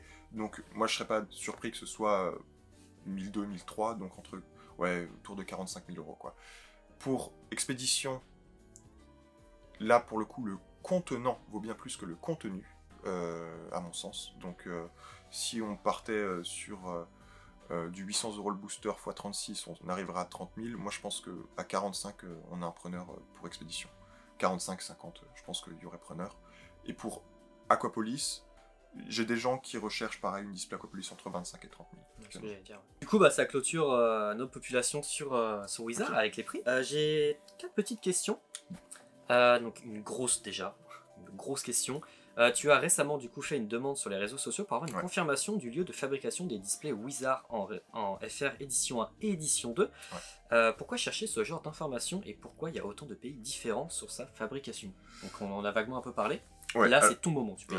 C'est mon moment, let's go. Non, alors en réalité, si je cherche à avoir la provenance de ces displays, parce que je pense que c'est important aussi afin de comprendre à quel point il est probable ou peu probable, en réalité, de retrouver des stocks indécents de telle ou telle série dans des greniers, dans des caves ou chez des anciens buralistes.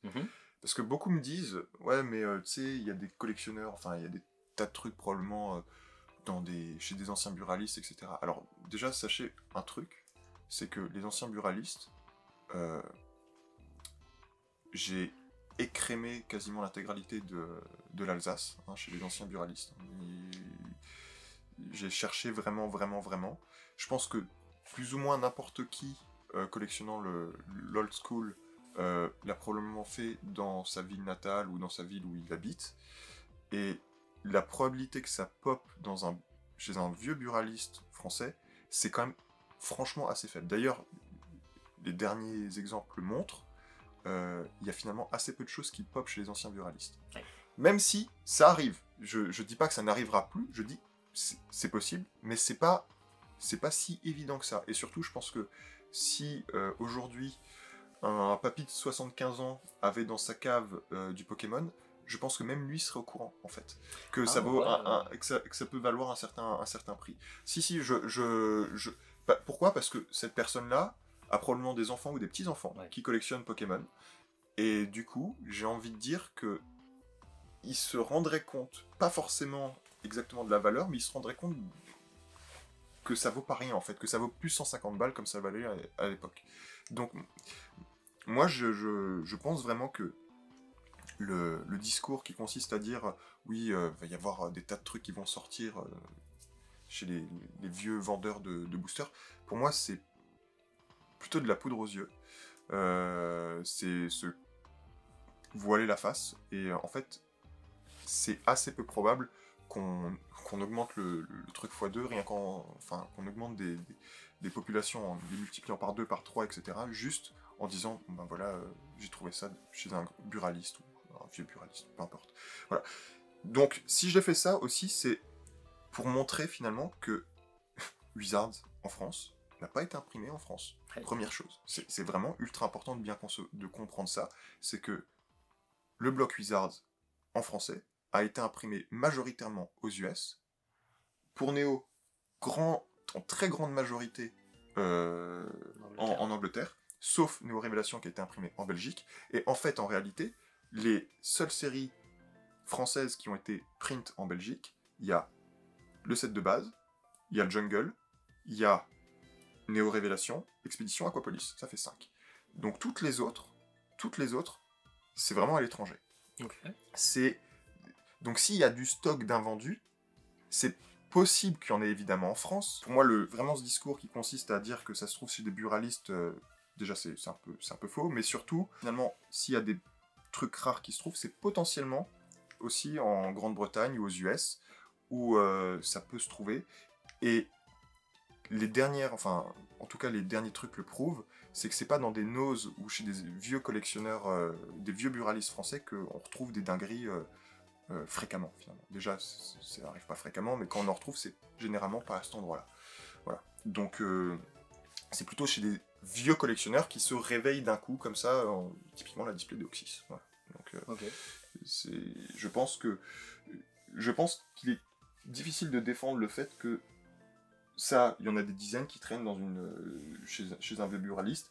Ça a été effectivement imprimé en Belgique, mais ça a été imprimé en Grande-Bretagne, pareil en Grande-Bretagne, aux US. Donc il faudrait peut-être aller voir justement dans ces pays-là, pour voir s'il n'y a pas des équivalents de nose dans ces pays-là, où il y aurait accès à ce type de display. Mais bref, si j'ai fait ça, c'est vraiment pour montrer que le bloc Wizard, c'est pas qu'un print belge, ça vient de partout dans le monde, enfin, ça vient principalement d'US et de Grande-Bretagne, et que c'est pas si évident que ça qu'on dorme sur des stocks monumentaux dans ces pays-là. Même, en tout cas, pas forcément dans ces pays-là, mais enfin, je pense que c'est pas évident qu'il y ait des stocks monstrueux, même dans ces pays-là, et si il y a des stocks monstrueux, c'est peut-être surtout dans ces pays-là. Mais c'est loin d'être... c'est compliqué. Bref, je me perds un petit peu dans mon esprit, mais dans le fil de ma pensée, mais vraiment, la provenance permet d'imaginer finalement où se trouve quel objet et comment en récupérer quand une population est quasiment morte. Et ça, c'est très important, c'est pour ça finalement que j'ai fait ça. Ça donne des pistes, en gros. Ça donne des pistes. Merci. C'est exactement ce que je voulais dire. Ça donne des pistes, mais c'est pas une vérité pour autant. Ok, donc en gros, pour résumer, tu as regardé à peu près où est-ce que c'était fabriqué pour éventuellement avoir des pistes, parce que tout le monde pense que c'est sur des anciens buralistes qu'il faut s'acharner. Exactement. La majeure partie des gens pensent que dans des vieux bureaux ou dans des noses, il y a des stocks monstrueux. Moi, je pense pas. Je pense que... Ou alors, il y a des stocks peut-être de set de base Jungle, éventuellement de Néo Révélation, mais ça fait quand même depuis 12 ans maintenant, enfin plus d'une dizaine d'années qu'il n'y en a que 2. Expédition, il y en a que 2, et elles sont toutes les 2 canadiennes. Rien à voir. Et Aquapolis, effectivement, il y a eu un gros stock qui a été récupéré, pour le coup, print belge, et du coup distribué en France. Donc là, c'est vraiment le seul, Aquapolis, c'est vraiment le seul exemple qui fitterait avec l'éventualité d'énormes stocks chez des buralistes français. C'est vraiment le seul. Et du coup, pourquoi tu penses qu'il y a autant de pays différents sur ça, par exemple? Alors là, tout est aucune idée. Anglais, sauf alors, Révélation qui est belge. ce qui est très drôle, Néo Révélation, c'est quand même la seule série où il n'y a pas de deck. Je me dis, est-ce qu'ils n'auraient pas voulu simplifier le processus de fabrication en arrêtant d'imprimer en UK, parce que c'est peut-être là qui étaient fabriqués les decks, et donc faire tout en Belgique. C'est que des hypothèses, on peut pas savoir, mais en tout cas c'est très drôle de voir que Néo Révélation c'est la seule box, enfin c'est la seule série où il n'y a pas de deck et qui est imprimée en Belgique. Donc, il n'y a peut-être pas de deck aussi, mais c'est encore une hypothèse, une fois de plus, parce qu'il y a aussi que 14 lots, je sais pas, peut-être. Toutes les autres on en a minimum... C'est pas faux. Il n'y a peut-être pas assez d'holo. J'aime bien l'idée. Je viens de le trouver à l'instant. C'est une hypothèse qui me plaît, donc elle est vraie. Et bah parfait. Il n'y a pas de deck parce qu'il n'y a pas assez d'holo. Exactement. Non, ça peut tout à fait se défendre comme idée. Mais voilà. Mais c'est vrai que c'est étrange. Pourtant, je suis sûr qu'en vrai ça aurait fait des super decks en vrai. Oui, ça aurait fait des... Et il y a peut-être aussi pas assez de cartes finalement, parce que je crois que c'est 64 cartes dans la série. 64 ou 62. 64 et plus 2, 65-66 qui sont les deux brillants. Exactement. Donc 64 cartes, un deck, c'est censé en contenir 60. Déjà pour les Discovery, tu tires 5 boosters, tu as déjà quasiment toutes les communes et les peu communes, à peu de choses près. Pourtant il y a 75 cartes. Il y a 75 cartes, mais là il y en a quand même du coup 11 de moins, sans compter les brillants. Peut-être qu'il y a aussi de ça, tu vois. J'avais pas pensé à ça, le nombre de cartes et le nombre de lots. Ça va peut-être te refaire revoir tout ton graphique. Ouais, non, ça me refait pas revoir tout mon graphique, mais ça donne des idées, des hypothèses pour expliquer pourquoi peut-être ouais, c'est pas con. Il n'y a pas de deck. Du coup, pour revenir un peu sur ce graphique que vous avez vu tout au long de la vidéo, donc du coup c'est toi qui l'as fait. Ouais. Moi j'ai eu une très grosse base. Et du coup, comment tu t'es renseigné sur tout ça Que penses-tu aussi de cette période où, par exemple, Rocket et Discovery n'ont pas du tout été distribués comme il faut, quoi. On l'a déjà un peu évoqué pour Rocket. Rocket, c'est vraiment parce que Genesis a été avancé du fait que Or et Argent, ça fait un carton. Or et Argent, ça a tellement fait un carton que la fabrication de Genesis a duré très longtemps. Tellement longtemps que quand Discovery est sorti, il faut aussi se mettre dans la tête des mômes à l'époque. Discovery, on a des Magnetti, on a des Malos, et Genesis, on a des starters, en veux-tu en voilà, on a un Lugia, on a un Pichu, et certes, Discovery, on a Noctali, Mentali, certes, Tyrannosif, même s'il est pas beau. Arcanin. Bisous Vincent. Non, il est pas beau, l'illustration est pas belle. Ah non, voilà. Donc, mais il y a Kabutops qui est clairement la plus belle illustration, mais en réalité, quand on est môme, on veut du starter, on veut des Pokémon qu'on joue dans la Game Boy en fait, on veut des légendaires. Et Discovery se trouve entre Genesis et Révélation. Révélation où c'est que des dingueries, à part un Cadazo qui s'est perdu là par hasard. Voilà, donc... Il y a Feu Forêt aussi. Ben, perso, moi j'adore Feu Forêt. Et tu vois, moi je trouve qu'il a pas du tout sa place dans les boosters. Alors, dans les boosters, je peux comprendre, mais l'illustration de Feu Forêt est pour moi magnifique. Mais une illustration OO. Je préférais un Celebi. À la Ken Sugimori. Celebi, OO. Non, Celebi, on l'a juste après avec des... C'est vrai qu'on a juste après... Et un OO comme il y a eu avec le Lugia là. J'avoue. Ça aurait pété avec 3 chiens légendaires. J'avoue. Enfin bref. Feu Forêt, j'ai pas compris. Non, mais donc voilà. Donc, vraiment, je pense que Discovery, ça a été assez peu imprimé. Parce qu'il faut aussi imaginer un truc, c'est que nous, quand elles sortent en France, ces séries-là, ça fait depuis entre 6 mois et 1 an qu'elles sont déjà sorties aux US. 99, ouais. Ça fait 6 mois et 1 an qu'elles sont sorties aux US, donc finalement, ils ont un background, ils ont déjà un retour sur, finalement, la demande par rapport à ces séries-là. Et donc, Genesis a été monstrueusement imprimé. D'ailleurs, en 2014, j'ai eu en ma possession jusqu'à 5-7 Genesis édition 1. Putain. En état excellent plus. Et voilà, j'ai gardé les meilleurs, concrètement. Alors que Discovery et Révélation... C'était une tannée, pour avoir fait l'édition 1. C'était une tannée. Ça n'avait aucun sens. Et Discovery et Révélation étaient beaucoup plus rares, même que Destiny Edition 1, qui arrive plus tard, mais qui a été imprimé beaucoup plus longtemps. Parce que Destiny Edition 1, pareil, grosse réussite, des brillants, des dracofeux, Enfin, voilà, que des dingueries.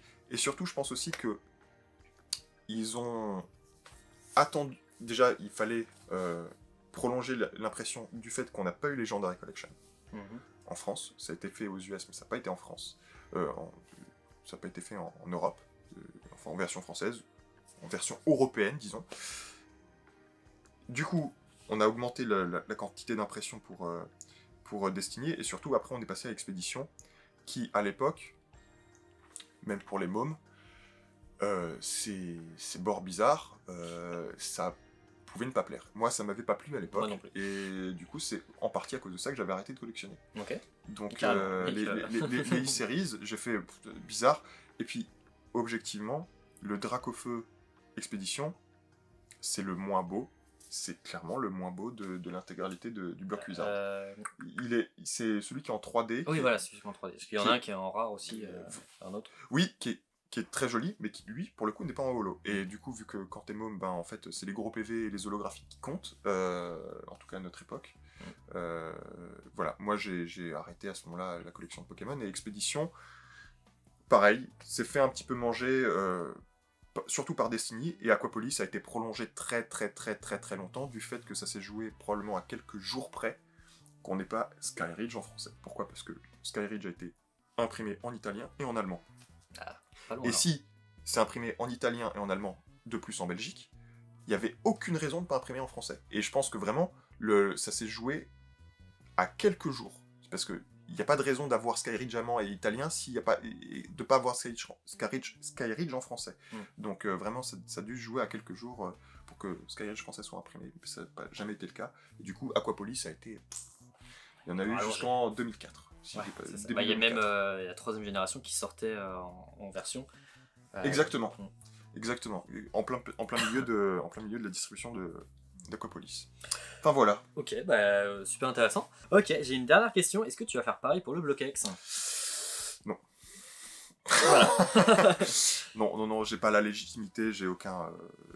je connais très mal ce bloc finalement. Moi, ton bloc de cœur, ça reste Wizard. Ça reste Wizard, donc il y a des gens qui devraient se bouger un petit peu pour faire exactement la même chose pour le BlockX, pour Diamant et Perle, enfin pour tout, parce que franchement, ça permet de comprendre finalement ce que vous achetez et ce que vous collectionnez. Et c'est, je trouve, ultra important.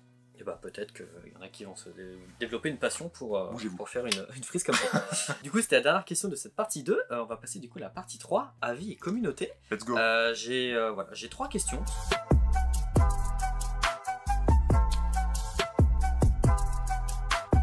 Du coup, première question de cette partie 3, que penses-tu de la communauté aujourd'hui? Peut-être qu'elle a évolué en 3 ans ou 4 ans. Alors, déjà en fait, le problème c'est que... Enfin, le problème...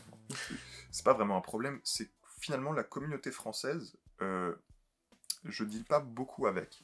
Parce que la majorité des choses que je recherche sont déjà excessivement rares en français, mais surtout la majorité des deals que j'effectue actuellement, c'est vraiment de l'international. Donc finalement, la communauté française, j'ai pas un bon avis ni un mauvais avis.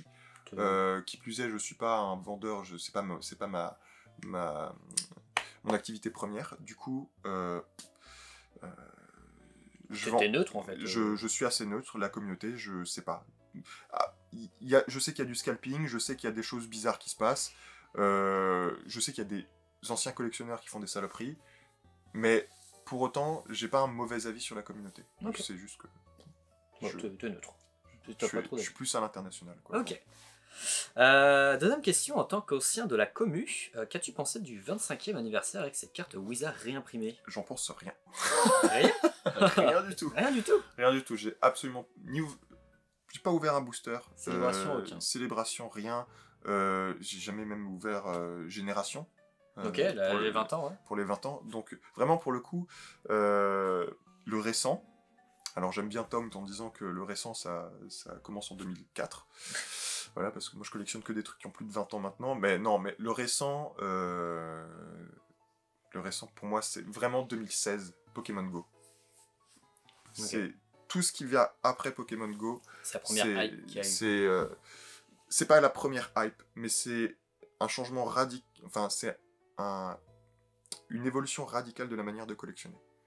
Et ça s'était déjà senti en 2011 avec les 15 ans, où pour la première fois, on a des traces de gens qui stockent justement la box des 15 ans avec le gros Pika noir et blanc, si je dis. Enfin, c'est peut-être pas noir et blanc, je dis peut-être une connerie. Mais il y a un énorme Pika 15th anniversary, quelque chose comme ça. Et là, c'est vraiment la première fois où je note qu'il y a une volonté de stocker des items scellés. Sinon, depuis, avant, c'était vraiment, vraiment ultra de niche. 2011, ça s'est un petit peu développé, justement, cette volonté de collectionner le scellé. Avant, c'était vraiment très, très de niche. Et 2016, grosso modo, la moitié des collectionneurs disaient, bon, bah, je m'achète 2 box, j'en ouvre une et j'en garde une scellée. En gros, c'est ça. Et vraiment, pour moi, le récent, c'est à partir de 2016 où il est, pour moi, impossible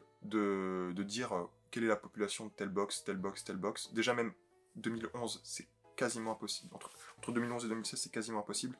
Mais vraiment, après 2016, ça n'a aucun sens. Parce que les stocks sont monstrueux. Et sont disséminés absolument partout. Donc voilà. Ok, et du coup, tu n'attends rien pour les 30 ans. J'attends pas spécialement quoi que ce soit sur les 30 ans. De toute façon, j'ouvrirai pas probablement. Ou alors, il faut vraiment qu'il y ait un truc qui me donne la vibe Wizards pour que j'ai envie de collectionner la carte. Ok, bah écoute, c'était la dernière question de cette partie 3, qui était plus ou moins très rapide.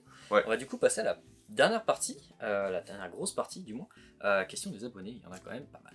Let's go.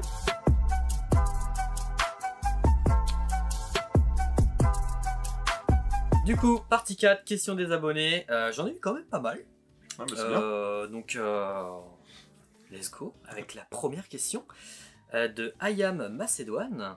D'après vous, combien de personnes ou de collectionneurs ne montrent-ils pas qu'ils ont le Néo édition 1 Il y en a quand même quelques-uns, dont moi qui partagent quand même ce que je collectionne. Toi un petit peu aussi. Est-ce que tu penses qu'il y en a beaucoup? Franchement, non. Franchement, j'y crois. Enfin, il y en a certainement, mais beaucoup non. Mon avis, ça changerait quasiment rien aux populations. Ce type d'item, il suffit qu'il y ait un collectionneur qui soit actif dans sa collection et qui soit au courant pour que l'information se diffuse assez vite. Il en suffit d'un.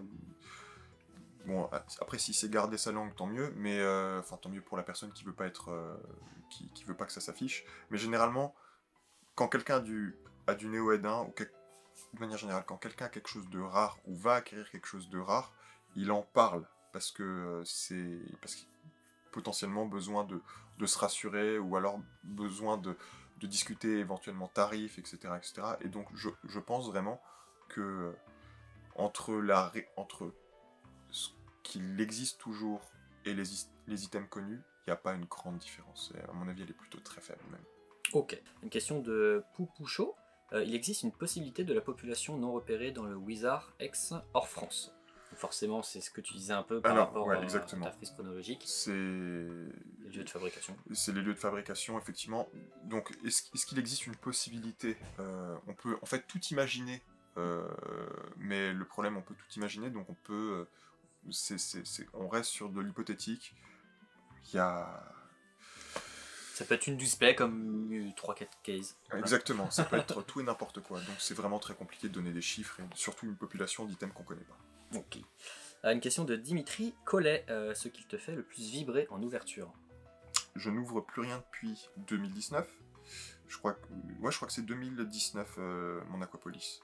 Okay. Donc j'ouvre absolument rien vu que je collectionne uniquement le Wizards. Je n'achète pas du récent ou même du pseudo récent, genre de l'XY génération et ce genre de choses. Donc vraiment j'ouvre plus rien. Ce qui m'a vraiment la meilleure ouverture que j'ai faite, c'est pas mon booster, c'est le booster Neo Discover Edition, c'est sûr, d'Invest Collect, mais autrement, et pourquoi aussi ça me fait plus bander les ouvertures, c'est parce que c'est un peu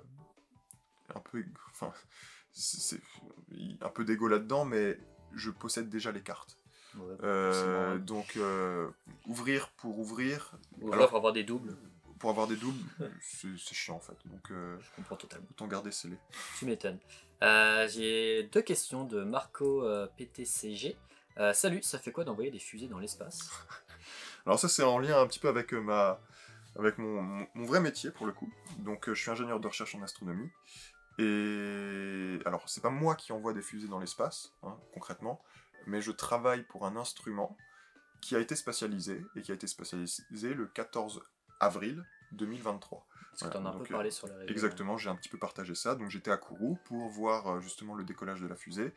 Et en gros, ce que je fais, c'est que je planifie des observations pour l'instrument une fois que la sonde sera arrivée sur place, à savoir elle arrive sur place en 2031.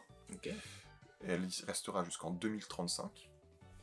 Et en gros, moi mon métier, c'est concrètement de planifier des opérations et des observations d'un de ces instruments qui fait partie de la payload de la sonde spatiale. Ok, voilà. Ça roule. Du coup, deuxième question, est-ce qu'on aura le droit à un premier Pikachu sur la Lune? Alors, je suis sûr que ça arrivera. Voilà, surtout que les voyages, le retour sur la Lune, c'est pour très bientôt. J'ai vu, c'était quelle année? 2026 Normalement, c'est pour 2026. Artemis 2, qui est une sonde spatiale qui va décoller, je pense, fin 2024, pour faire un tour de la Lune avec des astronautes à son bord. Ça, il n'y aura pas de pieds posés sur la Lune. Par contre, Artemis 3, c'est la 3e mission d'Artemis, qui, elle, pour le coup, a pour objectif le retour sur la Lune. Alors, on verra probablement pas un astronaute d'Artemis 3 avec une carte Pikachu, ça c'est... Enfin, j'y crois pas, mais ce que je veux dire, c'est que les voyages spatiaux, et notamment les voyages autour de la Lune ou sur la Lune, ça va se démocratiser, et... Alors là, on rentre dans un délire complet, mais c'est absolument ce que je souhaite vivre. Et si Pokémon me permet, entre guillemets, de financer ce type de voyages spatiaux, tu le feras. Je le ferai. Bon, là, on part sur un truc qui aura, d'ici 50 ans, mais concrètement, c'est la seule raison pour laquelle je pourrais littéralement me séparer de l'intégralité de ma collection, c'est si ça pouvait me financer un voyage sur la Lune. Incroyable. Bah, je le souhaite. Ah, bon. Ouais. Question de Ludbuck, Manel ou Manala? Alors c'est c'est un private joke entre Alsaciens, ça. Donc c'est Manele ou Menele ou Manala. Okay. Et alors pour ceux qui exactement. Alors c'est je sais pas ce que c'est. C'est les petits bonhommes qu'on a le 6 décembre. Oui, ok, je vois. Et sauf que chez nous, petit bonhomme en alsacien, ça se dit man ou man Allah, parce que Allah ça veut dire petit, c'est comme igno ou voilà. Donc personnellement, je viens du 68. Je suis du Haut-Rhin, je suis on top, je pisse sur le bas-Rhin, donc on dit Manala, on dit pas Menele ou Menele. Moi, à un moment donné, il faut arrêter les conneries. Ça, Menele, Manele, je sais pas trop quoi, c'est parce que les Barinois, ils sont un peu tous dyslexiques ou un peu tous cons, et du coup, ils inventent plusieurs orthographes pour exactement la même chose. Voilà, donc ça, c'était le ton du jour. 68, Manala, c'est ciao. Voilà. Et Menele, ça te dégage. On voit que ça te tient à cœur. Ah oui, non, mais je tonne gentiment parce que j'ai ma compagne qui est justement barinoise. Et effectivement, alors, le nombre de fois on se fait taunt, nous les Orinois, parce que, il y a Strasbourg, c'est dans le 67, dans le Bas-Rhin, les Pécores du 68, et vos gueules, si... J'ai l'impression que c'est comme le Mont-Saint-Michel avec la Bretagne. Exactement, sauf que le Grand Ballon, le plus haut sommet des Vosges, il est où? Il est dans le Haut-Rhin. Voilà, on est on top, c'est tout. Allez. Ça marche. Du coup, question suivante de Junklemate Clan FR. D'où vient ce pseudo et pourquoi une ouverture de la display Pokémon Tops? Alors, j'ai pas de display Pokémon Tops. Ah. Enfin, je crois pas. Ok. Tu crois pas? Est-ce que j'ai une display Pokémon Tops? Non. Si, peut-être. Non. J'en ai peut-être eu une. Ça me dit un truc, mais je crois pas que je l'ai toujours. Ah, ok. Donc... Bon, bref, peu importe. Et alors, mon pseudo, c'est un peu compliqué. D'abord, c'était Vlad. Vlad exactement, Vlad Imir, voilà.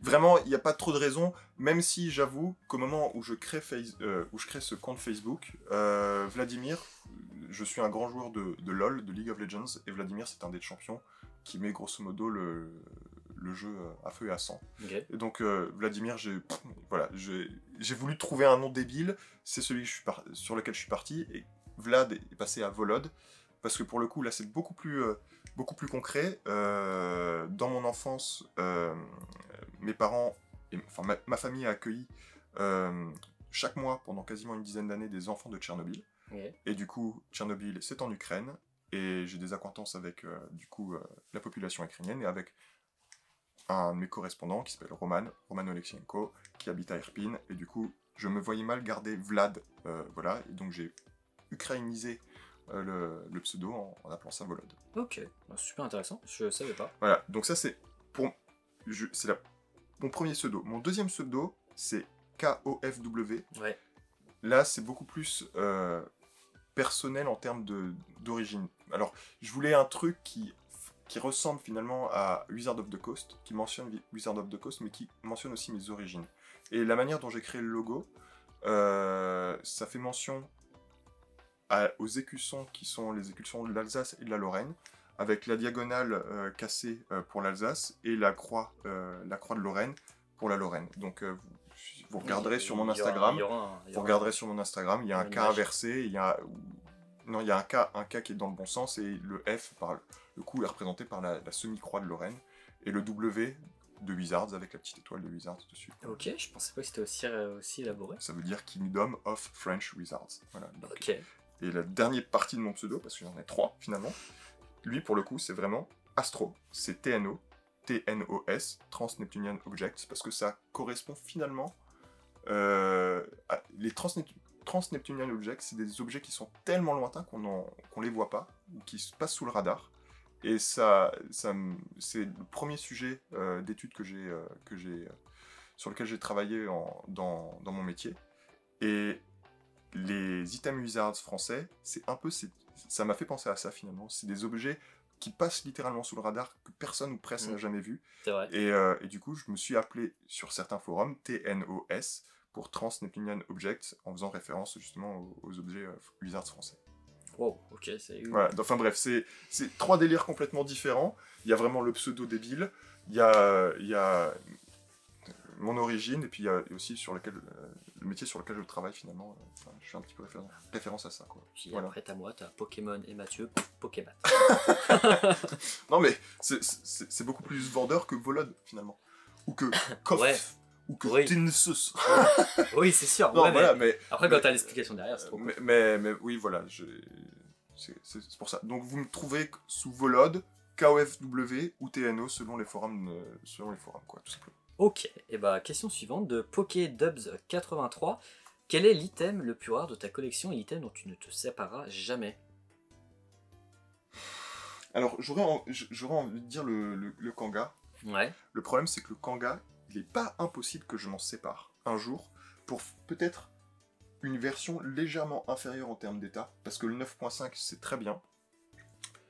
En réalité, en plus, si je le faisais regrader, il passerait 10 automatiquement. Mais le 9.5, c'est très bien, mais ça ne me dérangerait pas d'avoir une carte en légèrement moins bon état. Genre 8, 8,5. Surtout si ça me permet, finalement, imaginons, quelqu'un me propose un 8 ou un 8.5, moi je lui file mon 9.5, il me file son 8 ou 8,5, et en plus de ça, il me filerait soit de l'argent, soit une compensation qui me permettrait d'avoir de faciliter l'acquisition de trophies. Donc voilà, j'aimerais te dire le Kanga, mais le Kanga, il est peut-être amené à bouger. Si vraiment il y a un item que je devais te dire qui ne bougera jamais de chez moi, je suis persuadé que ce serait en fait les displays. Les displays, c'est bon, on m'a déjà tellement proposé de trucs. Maintenant les gens arrêtent parce qu'ils savent que je dorme dessus. Et que je dors dessus tout simplement. Donc non, ça bougera absolument jamais. Ça marche. Une question de Raiko Master. Ah bah tiens. Quel est ton secret pour confectionner de si bonnes baguettes? Je pense que c'est une private joke aussi. Mais quel gros con celui-là aussi. Non mais... ben écoute... Non, alors, j'ai pas de réponse à ça, cette question est débile. Non, parce je sais pas, moi, je pense que c'est une private joke entre vous. Oui, c'est private joke entre nous. En fait, Mathias, ça remonte à quoi? Ça remonte à 3 ans. Il me dit, mais en fait, j'ai appris récemment, mais t'as un vrai métier, quoi. Parce que moi, je sais pas, avec ta tête, je te voyais trop boulanger. J'ai fait, mais frère, mais qu'est-ce que tu me racontes? Donc voilà, enfin, force au boulanger, j'aime trop la baguette, mais c'est pas pour autant, il m'a trouvé un physique de boulanger, je lui ai dit, mais c'est quoi Enfin bref, il m'a tué, et du coup, depuis, il me fait des saloperies de blagues. C'est quoi ta recette pour une bonne baguette, typiquement? Enfin bref. Bah tiens, je t'embrasse, mais je t'emmerde quand même un petit peu. Une question de Milantique. D'ici 2040, y a-t-il plus de chances que tu arrêtes Pokémon ou que l'homme pose le pied sur la Lune? Sur Mars, pardon. Ah non, mais il n'y a aucune chance que j'arrête Pokémon. Sauf si je vais moi-même sur la Lune. Et l'homme sur Mars, c'est pour d'ici 30-40 ans. Ok. Ce sera pas très très compliqué de faire ça depuis la Lune, justement. Ok. Une question de Baptiste Astronaute. Peux-tu lui demander comment il a obtenu les boosters Skyridge qui sont sortis uniquement aux US? Alors, les boosters Skyridge, est-ce que je les ai payés? Ça fait depuis un... Oui, ils sont là en plus, ils sont là, donc je crois qu'ils sont là, je sais pas. Il y aura peut-être un petit plan de coupe s'ils sont là, mais Skyridge, il n'est pas impossible que je les ai trade. Je pense que je les ai plutôt achetés. Je pense que je les ai achetés genre 2018. Ouais, à l'époque, je faisais pas encore beaucoup de trades internationaux. Je pense que je les ai trade et j'ai dû les acheter pour, j'en sais rien, à l'époque, ça me valait quoi, 300 balles unité, 200 peut-être. Donc j'ai dû les avoir les 4 pour ouais, à peu près 1000 € à l'époque, je pense. Ok. Question de Jeep Collect. Si c'était à refaire, que changerais-tu dans ta collection? Question compliquée. Question très compliquée. Ben, en fait, je changerais rien dans ma collection, mais il y a certains trades que je ne referai pas. Et, typiquement, ma display Aquapolis, la première que j'ai acquis, j'ai fait une énorme connerie en tradant. Parce que dans ce que j'ai trade, ça c'est une autre anecdote, mais dans ce que j'ai trade, il y avait 3 boosters FPO. Ah oui, voilà. Mais c'était il y a très longtemps, c'est pas... C'était en 2000. C'est Shaq qui les a pris. Alors, c'est... À l'époque, la display Aquapolis, c'était une des toutes premières qu'on voyait. J'ai mis, à l'époque, en 2015, peut-être, ou 2016, j'ai mis pour quasiment 10 000 € de valeur. C'est monstrueux. Mais 10 000 € de valeur, sans compter le fait que dans les boosters Legendary Collection que j'avais mis, il y avait 3 boosters FPO. Booster FPO que Kevin Poulet Fréret sur les groupes Facebook, Kevin Fréret a récupéré, puis a vendu, je crois lui aussi sans le savoir, à Romain Chat. D'ailleurs, il y a eu une histoire entre les deux, parce que Romain Chat lui savait. D'accord. Il savait par rapport au FPO, de mémoire. Hein. Et du coup, comme il l'a pas dit à Kevin, ça a mis une tension entre les deux. Okay, je te parle de ça il y a peut-être 4-5 ans, quand moi j'étais admin. Hein. Non, mais ça m'étonne pas. Donc bon, moi, typiquement, le trade a été fait, c'est tout. Et j'ai encore une autre anecdote sur les FPO, mais les FPO, j'en ai fait détruire 3. Donc non seulement j'ai tradé contre une Aquapolis 3 boosters FPO, plus des tas d'autres trucs sans le savoir, mais en plus, j'ai récupéré peu de temps après 3 boosters particulièrement légers que j'ai achetés sur eBay à Seattle Goodwill, donc les bonnes œuvres de Seattle aux US, et sur les 3 boosters que j'ai achetés, ils étaient tous les 3 extrêmement légers, c'est-à-dire qu'ils faisaient 10 grammes. Et ça. Moi, à l'époque, je ne savais pas que les FPO pouvaient avoir uniquement 5 cartes. Et très drôle, j'ai fait un litige PayPal, eBay m'a dit, ne les ouvrez pas, renvoyez-les, ils seront détruits. Question de Ponche Omas, quelle est sa meilleure affaire en brocante s'il en fait? Non, je fais pas de brocante, mais j'ai déjà fait des très très bonnes affaires. La meilleure affaire que j'ai faite, c'est au moment où j'ai récupéré 8 boosters Néo Révélation, édition 2, dans des états absolument parfaits, non triés, pour je crois même pas 500 €. Ok. Mais là, on est entre 2013 et 2015. Ok, ça roule. Une question de Poké SDS. L'item le plus rare que tu aies vu de tes propres yeux. L'item le plus rare, c'est... Alors, de mes propres yeux, j'ai déjà vu des illustrateurs, mais clairement, l'item le plus rare, c'est la Neo Discovery édition 1 de Romain Chat qui a été craqué. Et d'ailleurs... Là, on est pop 1. On était pop 1. On était pop 1. Ouais. D'ailleurs, une question en rapport avec ça de Kissir155. Quel impact a eu et va avoir l'ouverture de la display Neo Ed 1 sur le Pokégame des Neo? Pour moi, aucun.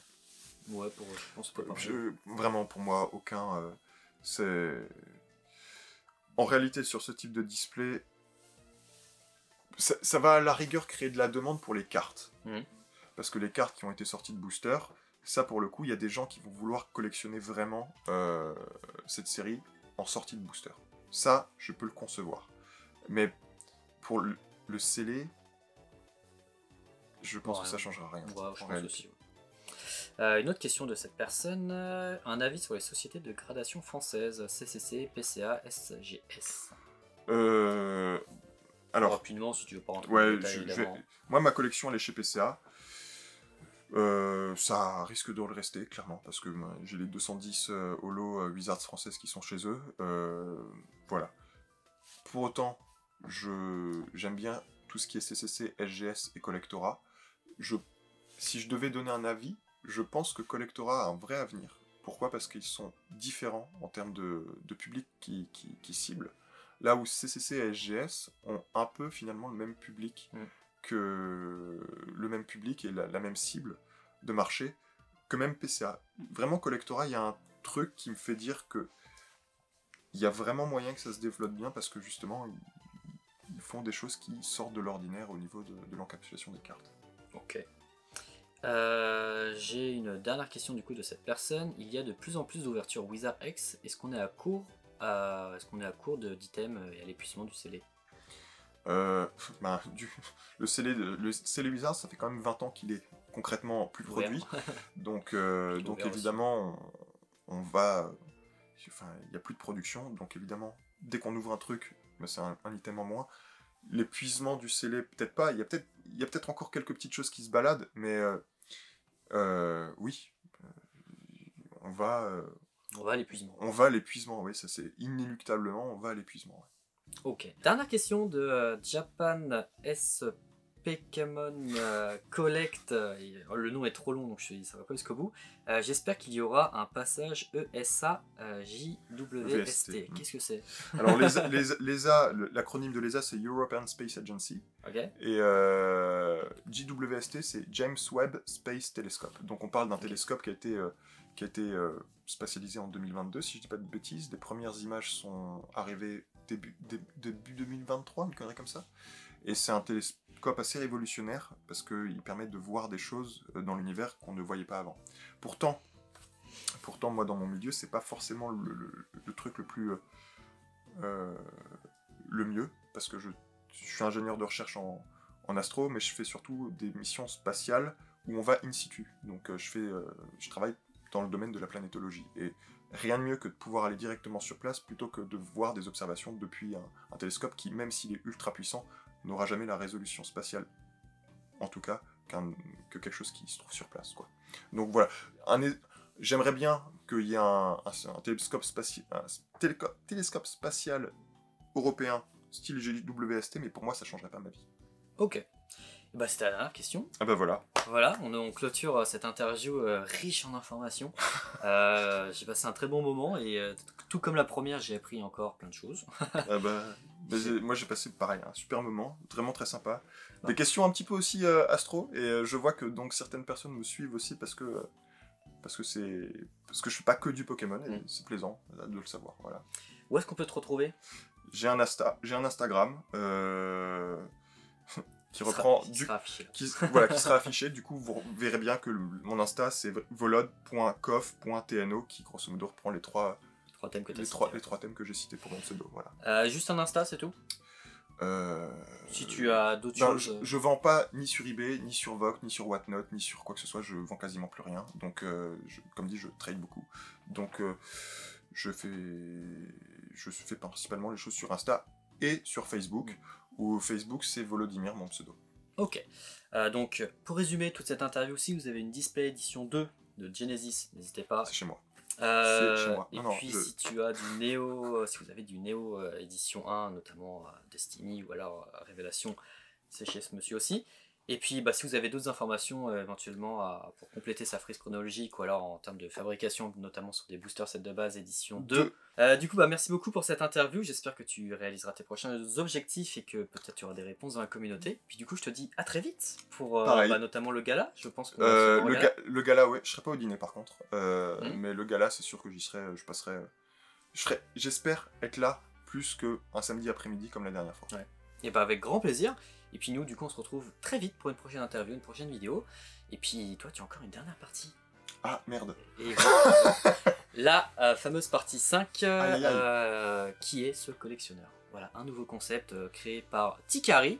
Donc, j'espère que ça va te plaire. Et j'espère que ça va vous plaire également. A tout de suite pour la partie 5.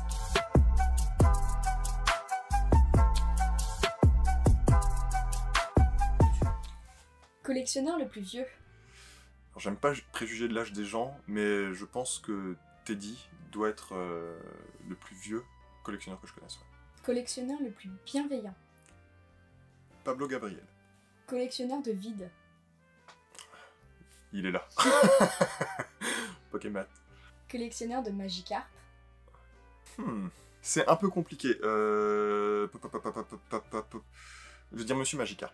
Collectionneur de scellés. Romacha. Collectionneur d'items anciens. Donnez 2 fois la même réponse. Romacha, du coup. Collectionneur le plus poisseux.